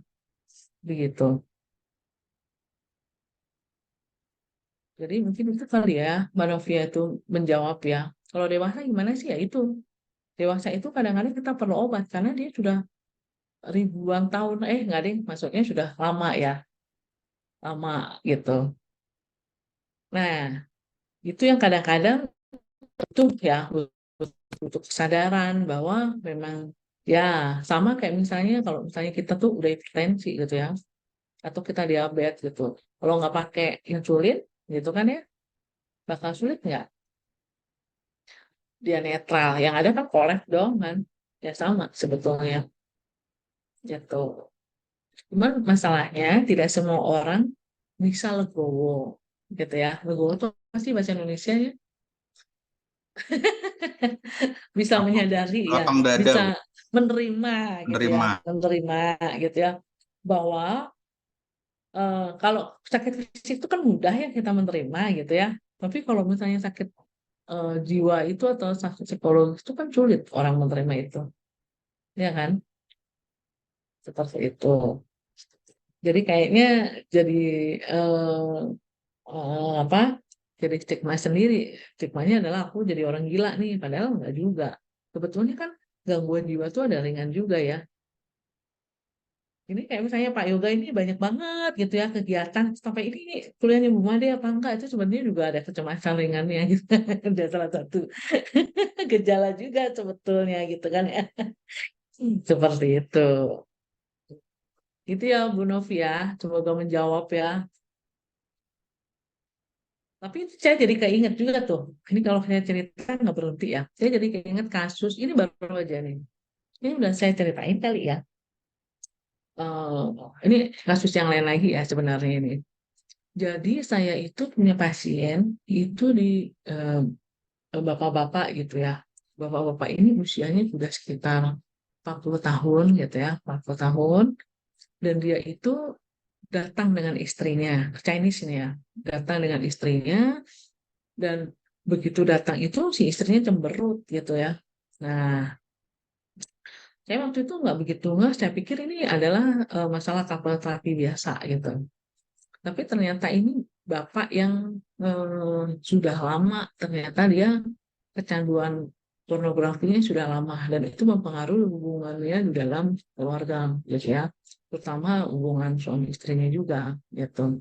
Nah, bapak ini mengenal mengenal pertama dia sebetulnya usia dia 40 tahunan kan berarti kan gadget itu tidak terlalu eh, besar ya. Tapi dia pertama kali mengenal pornografi itu dari buku gitu. Kan dia jaraknya dengan kakaknya itu jauh banget ceritanya. Kita 15 tahunan. Nah, suatu hari dia tuh lihat nih ada majalah nih gitu ya di tempat kakaknya gitu. Mereka tidur yang terpisah. Dia awal pertama kali dia ngelihat itu di usia sekitar eh, pas 2 SMP. Jadi 13-14 tahun lah ya di usia SMP. Ya, adalah buku buku majalah begitu yang diselipin banyak karena jauh kan ya jaraknya. Kalau dia 15 tahun aja berarti kakaknya udah 30-an ya kalau 15 tahun sendiri gitu ya, yang artinya sudah matang untuk itu sedangkan dia belum gitu. Nah pertama kali dia kaget nih ternyata ada yang kayak begini gitu. Nah udah dari situ terus ya pasti kan ya usia remaja libidonya meningkat, kemudian yang terjadi dia penasaran nih kok kakakku bisa sih nyimpen begini gitu kan ya, kan sama ibu nggak boleh gitu, padahal ya belum tahu juga kan ya kakaknya itu. Kok bisa sih nyimpen, nah saking penasarannya tuh gitu kan ya, dia tanya sama kakaknya, dia tanya benar-benar tanya nih nah, kok nyimpen nyimpen begituan dong, dapatnya dari mana, dan kakaknya juga aduh ini juga salah kali pengasuhan juga ya. Kakaknya justru mau bilang begini, dia malahan, eh, kamu pengen lihat ya, nggak apa-apa, kamu kan udah gede, gitu. Kamu kan udah gede, gitu. Jadi tanpa sepengetahuan ibunya, ya mereka akhirnya berdua di situ, gitu. Dan si kakaknya ini dengan santainya aja, gitu. Nah dari situlah dia mulai penasarannya start. Dan dia begitu tuh pas 3 SMP dia punya pacar, gitu ya kan. Punya pacar, dan itu kali pertama dia berhubungan seksual dengan pacarnya. Itu menjadi makin eksesif lagi, gitu. Dan kemudian ini anak cukup pintar ya. Kemudian dia kuliah di Amerika. Waktu itu dia kuliah di Amerika dengan kultur yang seperti itu membuat dia bisa melampiaskan semua apa ya, dia sudah edik dengan pornografinya, dan dia juga apa istilahnya, dia juga bisa melampiaskannya. Kalau di Amerika Serikat kan orang bebas ya, sampai semua jungkir balik lah, semuanya dia cobain. Saya juga dengerin itu, oh ya ya ya. Nah menikahlah dia dengan istri gitu ya, ini kan sama-sama pengusaha gitu ya. Si istrinya ini sering sih berpergian juga keluar, cuman dia agak lebih kalem gitu ya. Nah, si istri ini eh, katanya versi istrinya, aku menikah itu terpaksa karena orang tua suka sama dia gitu. Mereka kan menjadi orang-orang yang manipulatif ya, bahwa dia jadi orang yang lembut gitu ya di depan kan ya. Berarti ada sisi sosiopatnya biasanya orang-orang dengan kondisi kecanduan ini supaya dia bisa diterima juga. Nah, dari situ papaku tertarik, Bung Ade. Ya udah, akhirnya aku mau juga. Nah, begitu tahu lah tahun pertama aku menikah, aku baru tahu kalau dia itu tidak tertarik sama aku sama sekali. Nah, karena dia tuh cukup punya uang, zaman dulu kan ada internet yang tabung itu ya. Dulu tabung itu hanya orang-orang tertentu yang mahal banget ya, punya punya apa namanya, punya biji tabung itu kan hanya orang-orang tertentu aja, dan dia udah punya. Nah, dari situ dia mulai mulai kecanduan apa pornografi via internet itu. Dulu nggak ada internetnya, tapi kan ada yang namanya kiriman ya, email dan lain-lain gitu ya, dari situ. Dan kirimannya juga dari situs-situs luar juga. Nah dia jadi nggak tertarik nih sama si istrinya gitu. Jadi kalau dibilang ada berkelanjutan, iya gitu. Ya Bu Novi ya, apapun lah bentuk adiksinya gitu, ada kelanjutannya. Nah itu mempengaruhi hubungannya dengan istrinya gitu. Dan istrinya ya, jadi kan fantasi seksualnya besar, ya kan? Dia pengen melakukan semua model fantasi seksual dan istrinya tidak bisa memenuhi itu. Jadi dia otomatis cari orang lain jajan di luar gitu ya. Nah, istrinya awalnya nggak tahu, tapi lama-lama tahu. Wah, itu marah besar, gitu. Berpengaruh hubungannya. Dan dia ketawanya ketika si istrinya punya anak pertama dan anaknya usia 3 tahun. Jadi semenjak itu istrinya nggak mau punya anak lagi, gitu. Tapi saya herannya mereka bertahan. Dan dan setiap datang ke konsultasi dengan saya, itu si istrinya tuh suaranya 1000 oktav sampai ujung tuh kedengeran itu. Dia marahin tuh suaminya. Saya tuh mau cerai pokoknya Bu Pade. Saya nggak mau nih. Tapi sampai sekarang mereka nggak cerai loh. Itu ajarannya ya kan. Dan mereka masih bergandengan. Ini ya memang udah patologi mereka dari awal mereka nih. Gitu kan. Ya kita nggak bisa maksain ya nilainya. Ya yang paling penting adalah bisa melihat mana yang positif, mana enggaknya. Nah, gitu. Nah, ini lagi ada kasusnya. Si ibu ini ternyata eh, lagi jadi ini kan mulai mereka udah usia 50-an ya. Nah, si bapaknya ini udah kalem lah ya. Udah nggak jajan lagi di luar gitu. Nah, si ibunya ini mulai ini dia tertarik nih sama laki-laki yang lebih muda, berondong begitu. Mulailah dia merasa lagi bersalah gitu ya. Jadi masalahnya jadi kompleks gitu. Nah, itu artinya adiksi itu juga bisa saling membuat nggak nyaman ya kondisi satu sama lain di dalam keluarga itu sendiri. Kadang-kadang orang yang adiksi itu tidak menyadari itu. Ya, itu tadi ya, seperti yang ada di film bahwa ya udah, ya pokoknya aku prinsip kesenangan itu yang harus aku penuhi, begitu. Sampai rasanya memang sangat nyaman, begitu. Itu ya itu cerita dari sambungannya pertanyaannya Bu Novi tadi gitu ya. Ada masih banyak cerita yang lain gitu ya. Mungkin ada yang mau bertanya lagi. Mungkin Bu Sylvie mau nambahkan, Bu? Atau ada pertanyaan? Monggo.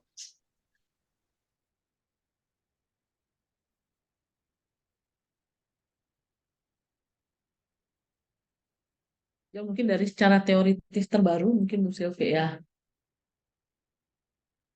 Heeh. Bu Sylvie.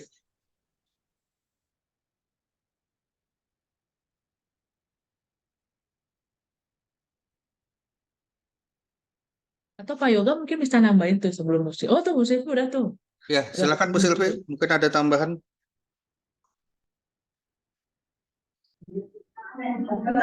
Aman Pak Yoga, saya ngikutinnya sepotong-sepotong. Mohon maaf Bu, Made ini lagi ada mahasiswa bimbingan juga jadwal. Ya Jadi, nggak apa-apa. ini pertemuan ketiga ya Bu ya, kita ya, anak-anaknya. 2 2 ya? ya. Dua, Bu. Salah orang Bu. Ini ada 2 praktisi mengajar saya. Bu Made terima kasih ya untuk hari ini. Ya. Ilmunya saya ngikutin juga tadi. Terima kasih untuk case nyatanya. Ya. Untuk kegiatan hari ini yang nyalain kamera dari tadi tuh cuma Novi sama Pak Yoga nih. Dari liatin dari Ya, awal tadi. yang lain belum ya. Tapi ada beberapa sih yang via chat. Ya, Atau mungkin mereka ada. insya Allah dengar sih Bu. Mereka Ya. insya Allah sama kayak saya itu bolak-balik nyalain kamera, matiin, nyalain kamera, matiin.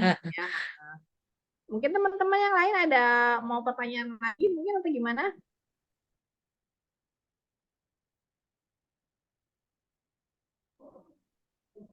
Sudah? Nggak ada. Kalau dari saya pas aja Bu, udah keren banget sih dengernya. Ya, ya. Saya ada cerita pengalaman, soalnya kalau teori saya nggak bisa. Kepala saya pusing. Bener Bu, justru Bagian dari edit. Ini juga nih. yang kami tunggu adalah pengalaman nyatanya. Oke, Pak Yoga monggo Ya, silakan. Ayub biasanya bertanya Ayub Sanderan. Ini nih saya menarik ini apa namanya ini dari tadi nih. Ini kayaknya apa ya? Ini laki atau perempuan ya Pak? Saya tadi tanya begitu.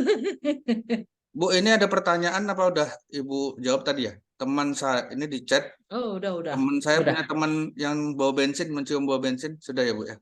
Ya, udah. Sudah ya. Oh, ini ada dari Pak. Panggilannya Pak Bambang ya? Oh, boleh di-share. Oh, boleh banget. Boleh banget, Pak. Oh, tuh udah ada yang ini juga. berhasil mencarinya. Memang itu di-share buat umum gitu. Oke, nah Pak, kalau ini itu ada suara apa tadi? Baulan, bulan ya ini ya baulan. Ada yang mau ditanyakan? Ya, ada buka kamera, buka mic.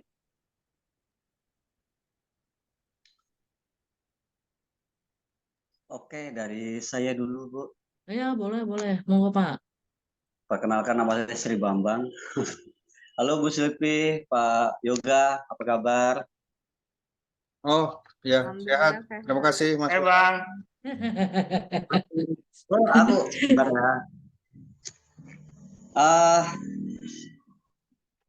jadi kalau mengenai patologi anak remaja, terus terang juga banyak kebetulan saya guru BK di salah satu SMP di Kutai Barat. Iya, Pak. Tapi kayaknya putus-putus deh, Pak. Bagus ini, Bu. Iya, tadi Jaringannya. putus-putus ya. Iya, putus-putus. Ya, mungkin Ya, di-off-kan aja, nggak apa-apa kamera. iya.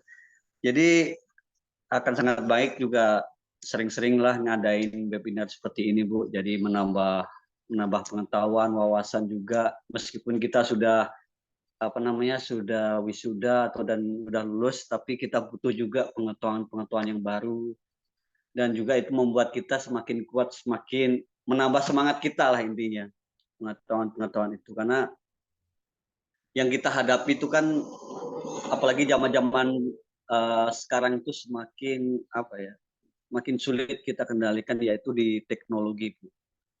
Yang pernah Ibu lihat tadi yang Ibu sampaikan di video bahwa otak depan itu kan sangat rawan untuk untuk anak-anak masa remaja seperti itu. Jadi kalau anak-anak yang saya bimbing ini kebetulan di teknologinya situ, Bu. Jadi kira-kira kiat yang paling bagus buat kita bisa menghadapi anak-anak itu seperti apa, Bu? Misalnya supaya menyatu dengan mereka gitu, Bu. Itu aja sih, karena butuh kekuatan atau vitamin buat pengetahuan buat saya pribadi untuk kedepannya seperti itu.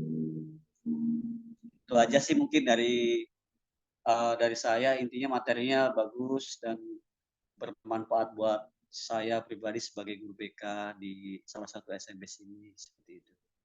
Jadi kalau masalah kasus sih banyak, Bu. Hanya saja saya bingung mau menyampaikan terlalu banyak lah, kalau apalagi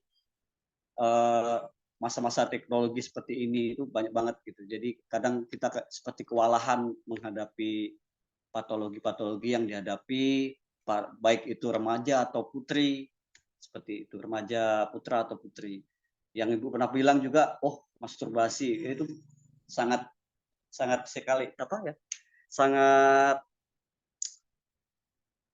mencerminkan remaja lah, di sini banyak sekali seperti itu. Jadi kiat-kiat apa sih yang supaya kita sebagai guru BK itu mampu untuk semakin menjadi semangat dan bisa membimbing mereka secara terus-menerus seperti itu. Itu aja mungkin, Bu, minta kiat-kiatnya seperti itu. Terima kasih. Ya, ini tantangan sendiri ya kalau guru BK ini kan kasusnya banyak anak gitu ya, yang nggak mungkin diperhatiin satu-satu gitu ya. Tapi ini Pak, yang paling penting adalah kita tahu bahwa remaja itu punya perilaku khas, ya kan? Khasnya remaja itu secara fisik kan mereka memang lagi bertumbuh, yang dimana pertumbuhan fisiknya tidak sepesat pertumbuhan teknologi di depannya, gitu ya. Pertumbuhan otaknya masih belum sesempurna dan tidak secepat teknologi di depannya. Itu yang harus kita pahami dulu. Dan Bapak dengan murid yang cukup banyak, artinya ada banyak sekali pola pengasuhan di situ yang harus disadari juga, nggak bisa disamaratain gitu ya.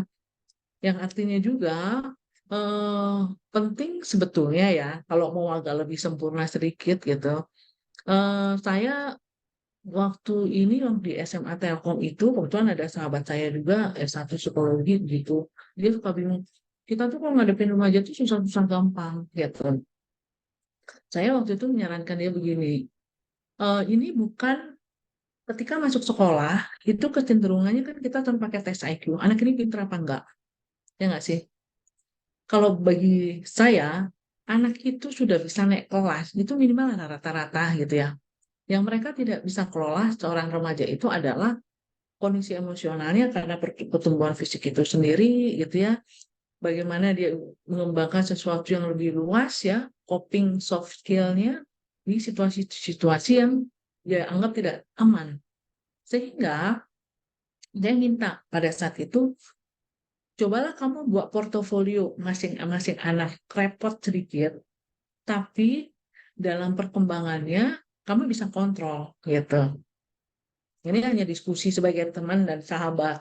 Sehingga misalnya nih, guru BK yang kelas 1 masuk baru adalah si A. Dia itu harus mendampingi sampai si A ini selesai di kelas 3. Dan dia punya portofolionya. Begitu ada murid baru, dia akan dampingi itu. Dan ada catatan di situ. Nah, dalam proses pendampingan itu ada yang namanya istilahnya apa ya? Catatan gitu ya, catatan konseling gitu. Jadi konselingnya nggak usah lama-lama Pak. Kalau Bapak punya alat tes sendiri, kuesioner nggak apa-apa. Tapi saya lebih prefer itu lebih ke konseling ya. Nah konselingnya itu nggak dalam 1 hari berkali-kali enggak, tapi bisa Bapak lakukan di sepanjang dia masih kelas 1 gitu. Kan mungkin muridnya banyak ya. Oh, 15 menit gitu ya. Kita lakukan hari ini gitu. Sampai eh, semua anak itu ada recordnya sendiri. Nah, kalau belum sempat ya di kelas 2 nggak apa-apa. Nah, awal konseling itu Bapak bisa melihat adalah anak-anak yang bermasalah terlebih dahulu dibandingkan anak yang tidak bermasalah ya. Biasanya kan itu juga ditambah dengan data-data guru-guru di guru kelasnya gitu. Sehingga itu bisa membuat meringankan. Cuma yang jadi masalah adalah kadang-kadang sekolah itu menempatkan guru BK itu pada porsi di mana dia sebagai tempat hukuman bagi anak-anak yang punya kesalahan, yang bolos dan lain-lain itu taruh aja guru BK ya nggak sih? Sebetulnya kan fungsinya bukan itu, gitu kan ya? Seringnya begitu.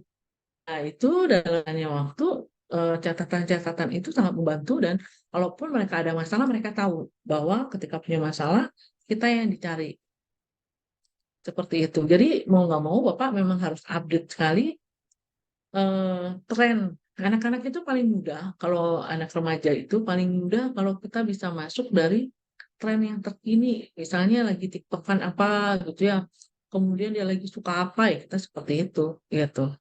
Kalau enggak ya sulit kita memahami mereka. Ini sesuatu yang sulit, tapi hasilnya hmm, sudah itu sudah dilakukan 5 tahun yang lalu begitu ya. Anak-anaknya jadi meskipun keluarga, kadang kita nggak bisa kontrol adalah dia anak yang keluarganya broken home dan lain-lain, ini kebetulan ada selamanya, sehingga anak ini lebih tangguh. Ya, saya tahu mama papa saya berantem gitu ya. Saya tahu ini nggak boleh, mama saya, papa saya berantem. Tapi karena lingkungan sekolah membuat dia nyaman gitu ya, dia selesai sekolahnya. Dan meskipun ada yang nilainya pas gitu ya, meskipun ada yang bolos 2 minggu, dia kembali lagi gitu. Karena persepsinya bukan dihukum di situ. Tapi ya aku nggak salah dan apapun salahku aku mendapatkan penerimaan di sekolah itu. Nah itu nanti guru-guru juga harus melatih ya, nggak cuma di guru BK juga. Bahwa kadang-kadang tricky banget apa sih ya, eh, mengolah anak yang fase remaja ini. Dan waktu itu saya meminta mereka ada yang namanya kayak pelatihan komunikasi persuasif communication khusus buat teen ya, bagaimana berkomunikasi dengan anak remaja itu juga ada role play-nya dan itu role play-nya itu juga dengan siswanya sendiri gitu.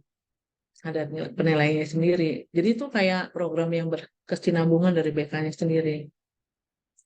Karena kan kita punya tanggung jawab ya kalau di sekolah itu adalah anak-anak ini lulus dengan bagus gitu. Ini juga saya juga baru aja dapat kasus di anak SMK, guru BK-nya bagus gitu ya. Anak ini udah bolos, apa istilahnya susah bangun pagi. Dia bilang dia nggak main HP gitu, tapi ternyata dia main game sampai malam. Anaknya kalem-kalem aja, tapi dia nggak bisa bangun pagi. Dia bisa ngikutin pelajaran sekolah. Nah, ibunya ya kurang kontrol juga ya, karena pendidikannya juga SD, anaknya SMA. Jadi anaknya alasannya karena ada tugas gitu. Padahal yang dikerjain yang gamenya, tugas game maksudnya. Bukan tugas sekolah gitu tadi. Gitu Pak Sri Bambang gitu ya. Jadi memang harus kreatifnya juga dari sekolah sambil Bapak update yang terkini tumbuh kembang anak remaja itu seperti apa dan resiko-resikonya. Tapi memang harus update juga gitu. Oke Bu, terima Semoga kasih. menjawab ya. Ya, Ya, semoga menjawab Mas Bambang ya. Ya, Mbak, selanjutnya nih Mbak Novi mau bertanya, Bu. ya silakan. Maaf saya nanya sekali lagi ya Bu ya, penasaran soalnya. Kan gini Bu, saya kan sering ikut webinar kan. Itu kayak webinar berhenti merokok, webinar game online, fotografi. Nah itu tuh saya sering dapat gitu Bu, flyer-flyernya gitu mungkin dari IG atau dari mana. Tapi kan adiksi itu kan ada yang kayak yang seperti Bu sebutkan tadi adiksi perilaku Bu, yang kayak Shopee-holic.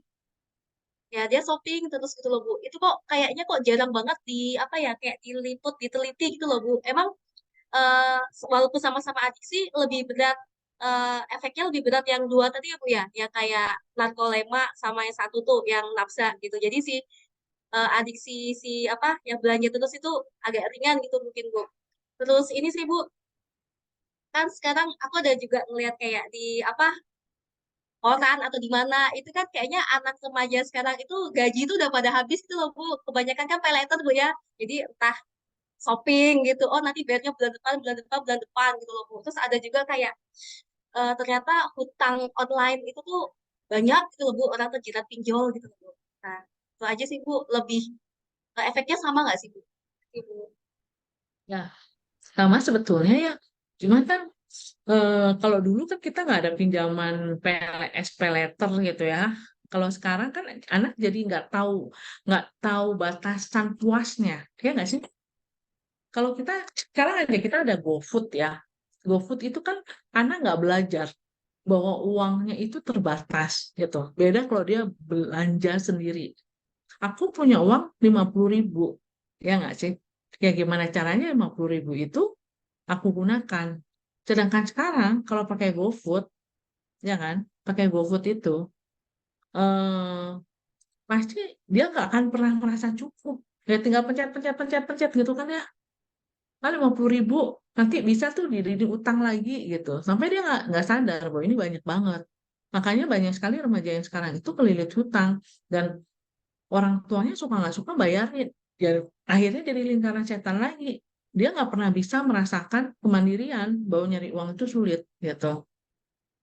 Ya, kalau dulu kan hobi shopping itu kan ya akhirnya ya pernikahannya begitu ya. Tapi sekarang kan nggak hanya pernikahan ya, keuangan gitu ya. Kalau dulu kan memang betul-betul kita cash, ya kan? Kartu kredit ya, utang kartu kredit gitu. Kalau sekarang kan ada begitu banyak metode pembayaran yang membuat kita save di itu sementara gitu. Itu ya bentuk adiksi juga yang nggak bisa dikelola. Dan ada beberapa pasien saya itu memang karena apa ya, akhirnya sampai orang tuanya, jadi dia itu mulai, nah ini juga, saya jadi keinget ini, saya punya pasien usianya 18 tahun, di mana dia anak kedua dari dua bersaudara begitu, yang anaknya tuh banyak banget, tahunnya cuman sekolah rumah gitu. Nah, someday nih, dia mulai senang nih sama cowok gitu kan ya, dia namanya juga remaja gitu. Dan itu adalah sensasi pertama kali tuh dia senang dia punya cowok. Nah, cowoknya ini juga pinter rayuannya gitu kan. kamu baiklah yang apa, dan semua yang di apa diomongin cowoknya dia kasih gitu. Jadi misalnya, ayo yuk kita jalan-jalan gitu ya. Ya kebetulan nih bapak ibunya juga punya ya. Dan cowoknya juga memanfaatkan juga sebenarnya, tapi dia tidak menyadari itu. Saking dia senangnya dia punya cowok gitu ya. Saya baru tahu kalau saya cowoknya itu eh, apa istilahnya biasa ya, tapi cara ngomongnya dia pintar persuasinya begitu. Akhirnya di usia 18 tahun itu dia hutang pinjol gitu ya. Jadi dia, ayo yuk kita beli baju gitu ya. Ya udah dia yang bayarin gitu segala macem. Eh, dan dia banyak dipuji. Nah pujian inilah yang dia nggak dapatkan di rumah. Kamu anak baik loh karena udah kayak gini. Kamu ibu deh kayak gitu-gitu ya. Oh pacarnya begitu. Dan mereka bertahan lama sih sebetulnya. Dan baru konsultasi dengan saya ketika dia itu bukan konsultasinya karena punya hutang yang hampir 100 juta. Bukan. Tapi dia kehilangan pacarnya. Ini prioritasnya dari mana gitu kan. Ya kan? Dia tuh tidak menyesal sedikit pun sudah membuat susah orang tuanya harus membayar utang pinjolnya 100 juta. Tapi dia sangat bersedih sekali ketika putus dari pacarnya ini. Ya itu jadi itu terjadi. Jadi memang beliefnya jadinya insight-nya bahwa sebetulnya dia menyusahkan semua dan karena dia nggak punya duit, pacarnya nggak mau sama dia kan gitu. Karena begitu tahu utangnya banyak, banyak dekat kan keuangannya, otomatis kan pacarnya tidak mendapatkan kesenangan dari dia. Dia nggak begitu dalam jalan pikirannya. Jadi beliefnya keliru bahwa dia ditinggalkan pacarnya bukan karena itu, tapi karena pacarnya udah nggak cinta lagi sama dia, bukan karena dia ngasih gitu ya, udah nggak sayang sama dia, jadi dia nggak bisa melihat itu, gitu. Itu tadi karena dopaminnya dipakai terus menerus ya kan, sehingga kontrolnya atau titik-titiknya dia untuk memahami beliefnya yang sesuai normatif itu tidak jalan. Gitu. Pas itu sempat saya tanya, kamu gak kasihan sama bapak? Ah enggak, bapak itu punya duit kok. Aduh, ya anak remaja itu. Dan dia baru mau masuk kuliah, padahal kuliahnya dia juga cukup mahal, gitu. Gimana coba kalau kayak gitu kan ya, jadinya ya itu tadi harus balik lagi ya ke psikoterapi yang dimana akhirnya akhirnya kadang-kadang simptomatik gitu ya. Kita harus mengolah lagi depresinya. Jadi saya memang menyarankan dia pakai obat dulu gitu. Sambil pelan-pelan ya kan, belief-beliefnya yang keliru ini harus kita luruskan gitu. Dengan efek-efeknya untuk kehidupannya dia gitu. Ayahnya tuh udah sampai sakit-sakitan, stroke gitu. Aduh, saya susah banget gitu ya, ini anaknya gitu. Tapi itu terjadi gitu, Bu Novi. Jadi itu bisa jadi bagian dari adiksi ya, dan itu berlanjut jadi pinjol dan lain-lain kalau sekarang. Kalau dulu ya udah masuk penjara gitu kan ya. Sekarang kan nggak ada yang mau masuk penjara, cuman di utang pinjol, gali lubang, tutup lubang gitu kan ya. Kayak gitu. Temanku ada sampai cerai. Gimana? Bu Diana ngomong-ngomong ini Temennya kenapa, Bu Diana? iya iya iya baik. Gimana Mbak Novi, ada tambahan? Oke, mungkin ada tambahan dari Bu Silvi? Belum ya? Oke, ya itu tadi. Terkait itu dengan sekali Pak Yoga ya, mungkin minta Silakan Bu. Bu Made mungkin bisa cerita lebih banyak terkait dengan kondisi-kondisi remaja yang terperat apa ya Bu, dinamika kenapa kemudian dia merasa lebih sedih kehilangan pacarnya tadi ketimbang orang tua yang apa sih namanya yang harus nutupin hutang-hutangnya tadi gitu ya. Dan mungkin mungkin nanti ketika DSM PPDGJ kita direvisi Bu memasukkan judi online dan hutang online ini sebagai patologi perilaku perilaku yang patologis sekali ya Bu ya. Wah, Dan harus ternyata saya dukung memang gitu. iya dan ternyata itu nggak cuma di usia dewasa kayak Novi, saya, Pak Yoga, Ibu gitu ya, tapi ternyata dari ceritanya Ibu tadi kan udah di usia 15 tahun ya yang begitu, dan itu berarti semakin muda. Mungkin eh, bisa ditambahkan dengan bagaimana kemudian untuk pengetahuan teman-teman, bagaimana kemudian perasaan kehilangan rasa sayang pacar itu lebih dimaini ketimbang rasa sedih atau bersalah dari orang tuanya yang harus ngurusin utangnya tadi tuh. Gitu. Ini saya pengen dengar dari Bung Made nih. Jadi ngetes semua deh. Ini menarik ya. Kalau Ya. bicara soal psikodinamika ini akhirnya kita harus Benar. balik lagi. Balik lagi di awal ya. Kan itu pasti dia punya pemikiran seperti itu kan nggak tiba-tiba ya. Tapi ada perjalanannya begitu. Dan itu pertemuan yang keberapa lah gitu ya. Itu pertemuan yang ketiga keempat itu saya baru menemukan ini kalau anak ini dia bilang kalau orang tua saya sayang baik-baik saja gitu. Ternyata perjalanannya adalah si anak ini adalah jadi ini eh, ibunya itu punya dua saudara. Nah, ibunya adalah perempuan paling tua, dia punya adik. Nah, ibunya sama bapaknya ini nggak bisa punya anak, gitu ceritanya. Jadi dia ngambil anak adiknya. Jadi dia itu diadopsi menjadi orang tua angkatnya. Jadi dia diadopsi sama budeknya, ceritanya begitu. Budenya ini sebetulnya menjadi sangat sayang sama dia, gitu kan ya.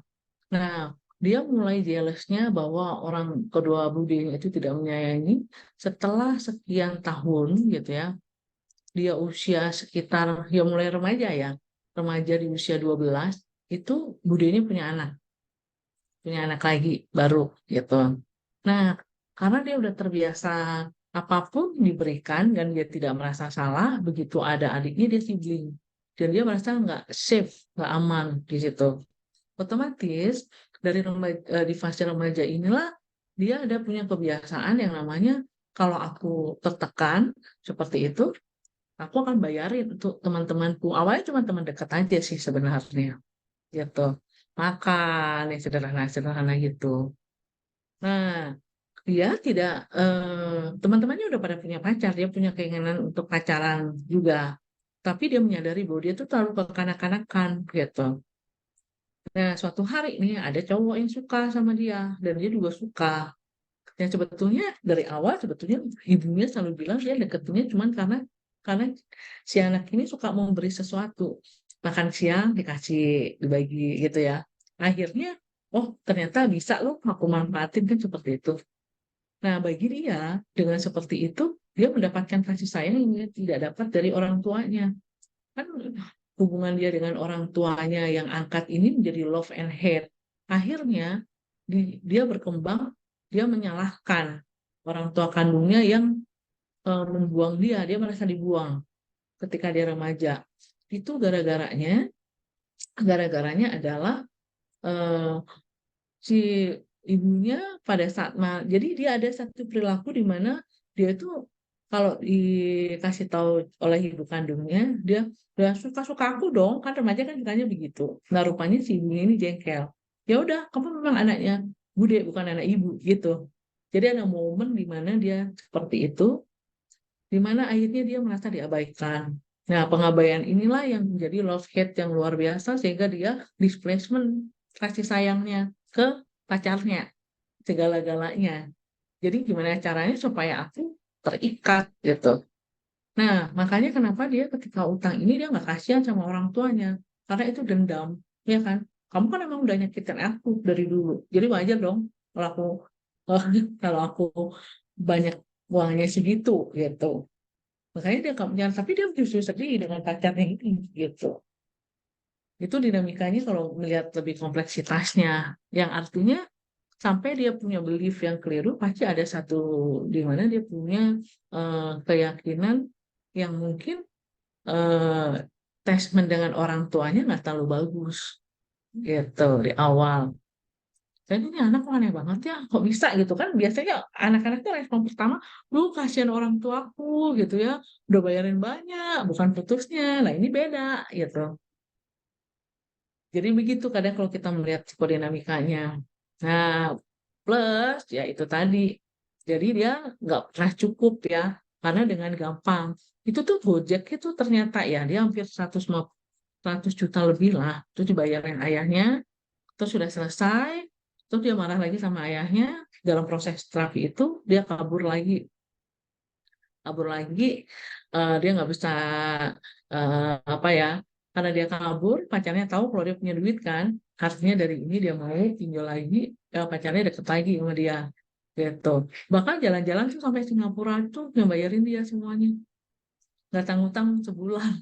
Akhirnya utang lagi lah 200 juta itu gitu kan ya. Nah, terus akhirnya ibunya sakit-sakitan, baru dia ibunya sakit-sakitan, dia juga belum berhenti karena bagi dia itu pelampiasan kemarahannya, hate-nya itu dia puas di situ. Jadi kompleks ya kayak gitu. Itu yang perlu dicari lagi. Begitu Bu Silvi, semoga menjawabnya ya psikodinamikanya. Ya, dari Bu Silvi kayaknya baru ada kedatangan sesuatu itu. Ya, Oke.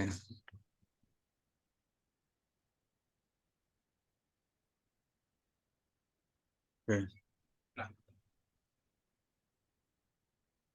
Oke, mungkin ada tanggapan? mungkin ada teman-teman juga bisa ada tanggapan juga ya. Ya. Sambil ini Bu, menunggu Bu Silvi, mungkin boleh bertanya Bu, sebaiknya umur berapa ideal memberikan gadget kepada anak gitu? Untuk ya tadi Sampai ke supaya Pak, mengantisipasi mengenai masalah adiksi tadi.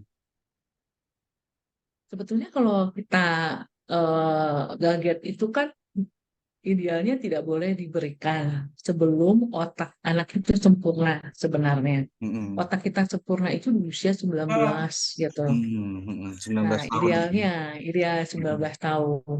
Tapi apa daya, gitu ya, apa daya, sekarang itu nggak mungkin gitu kan. Makanya selalu harus ada dengan pendampingan gitu.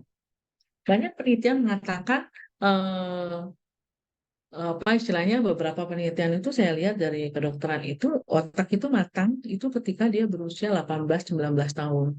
Dan di saat otak matang dia udah mulai, ya prefrontal cortexnya udah bisa memilih, aku butuh gadget atau enggak, aku mau yang ini. Jadi itu dia udah lebih wise. Sama makanya kenapa kalau SIM gitu ya, SIM itu kenapa sih diberikan pada usia 18 tahun gitu ya. Ketika naik Betul. motor, Mm-mm. anak-anak naik motor itu kan pasti dia ngebut, nggak tahu jarak, yang Mm-mm. ada yang banyak muncul emosinya. Nah, Mm-mm. begitu juga Gaget gitu ceritanya Pak Yoga Mm-mm. Gaget gitu.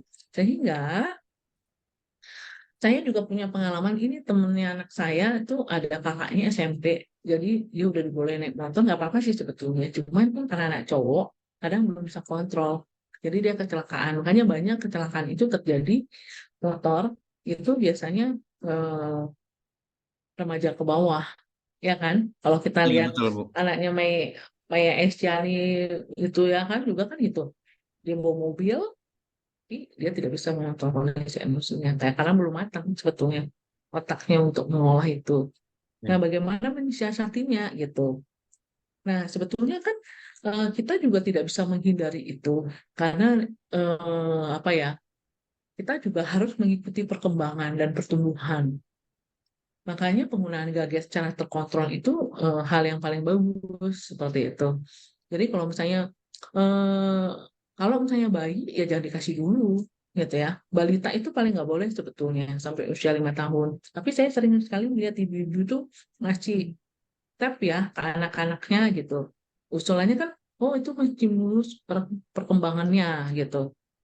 Ya nggak sih? Eh, biar dia lihat Teletubbies di situ gitu. Padahal kan, padahal nggak juga. Sebetulnya kan lebih bagus kalau itu digantikan dengan buku yang ada, banyak kan buku yang misalnya ada bebek, terus ada rasanya, rabanya, kulitnya bebek gitu ya. Nah, kalau bisa ganti itu lebih baik sebenarnya daripada gadget itu sendiri. Ada bunyinya, betul sih di situ ada bunyinya, tapi kan perabanya nggak ada. Padahal peraba itu salah satu bagian dari perkembangan reformasi otak juga sensasinya. Nah, itu. Kemudian kalau anak SD ya dibatasi, memang harus ada pembatasan 1 jam, maksimal 2 jam, seperti itu. Ya, kadang-kadang sulit gitu ya. Ya, mama papanya harus kreatif. Kayak anak saya itu introvert yang anak kedua. Dia sangat nyaman berada di rumah terus.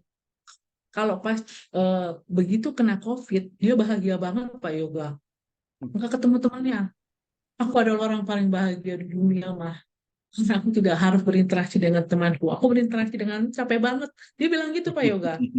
Iya. Ya ampun, ya memang beda dengan saya. Terus akhirnya mau nggak mau kan semua PJJ ya lewat HP.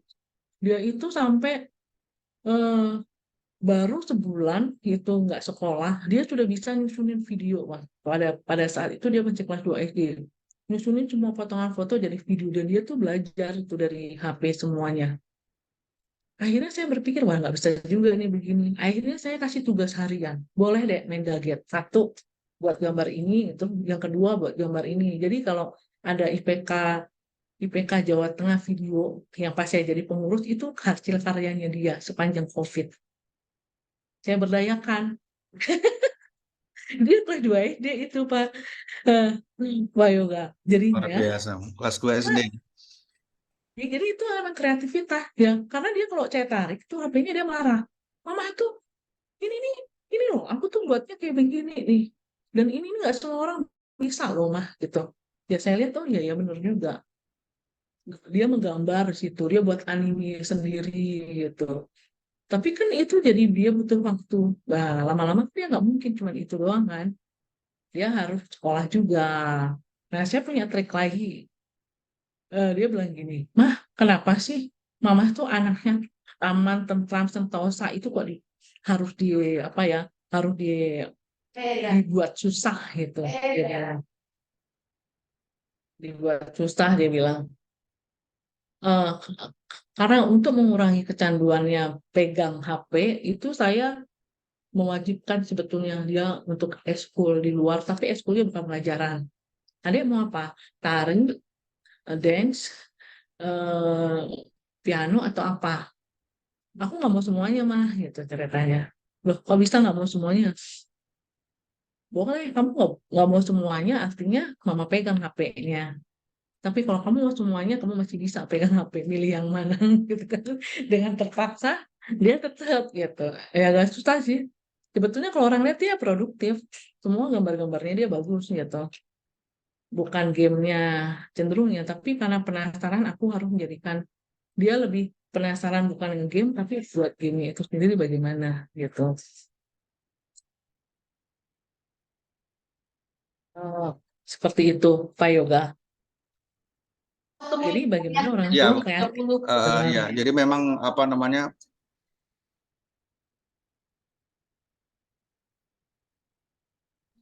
Ya, baik. Apa berarti memang saya sepakat ya sama Ibu tadi. Nah, langsung ketika misalkan ada yang misalkan usia 8 tahun orang tuanya memberi hadiah gadget gitu. Sebagai hadiah gitu akhirnya anaknya pegangannya itu. Oke. Memang saya sepakat dengan Ibu juga tadi bahwasanya memang kalau misalkan memang usianya ya harus tetap ada pengawasan gitu dari orang tua. Em, Bu Sylvie, mungkin ada yang mau ditambahkan? Bu Sylvie?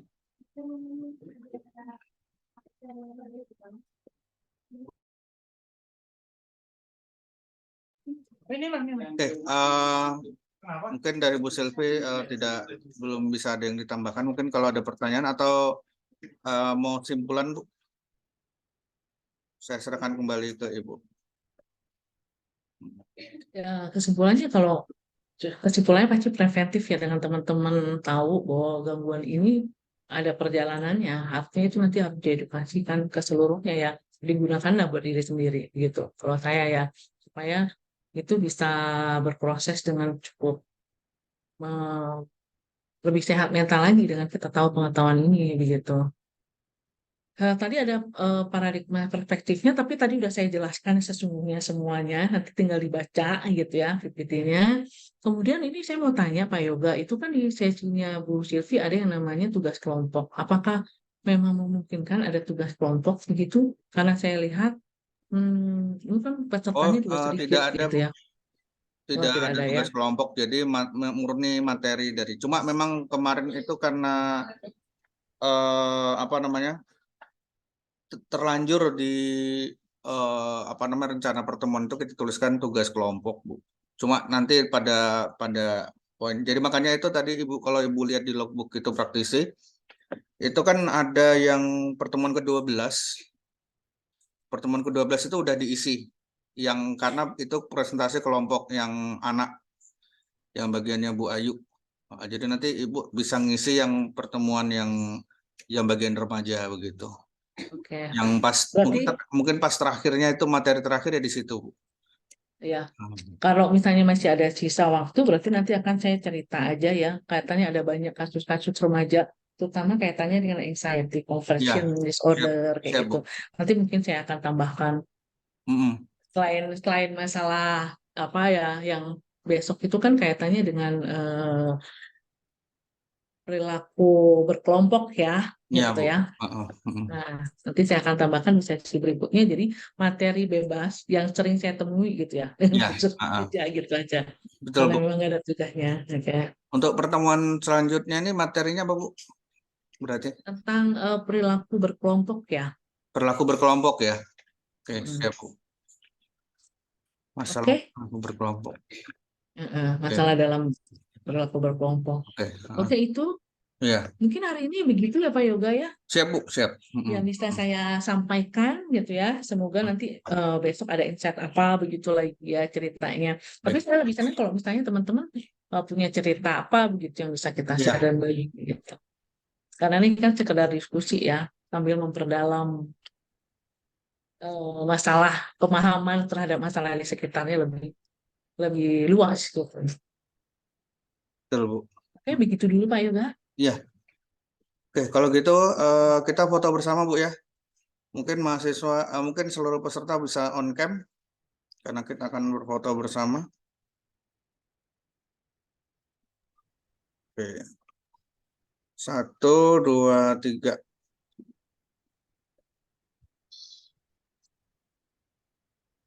Oke, kita foto kembali. Oke, 1, 2, 3.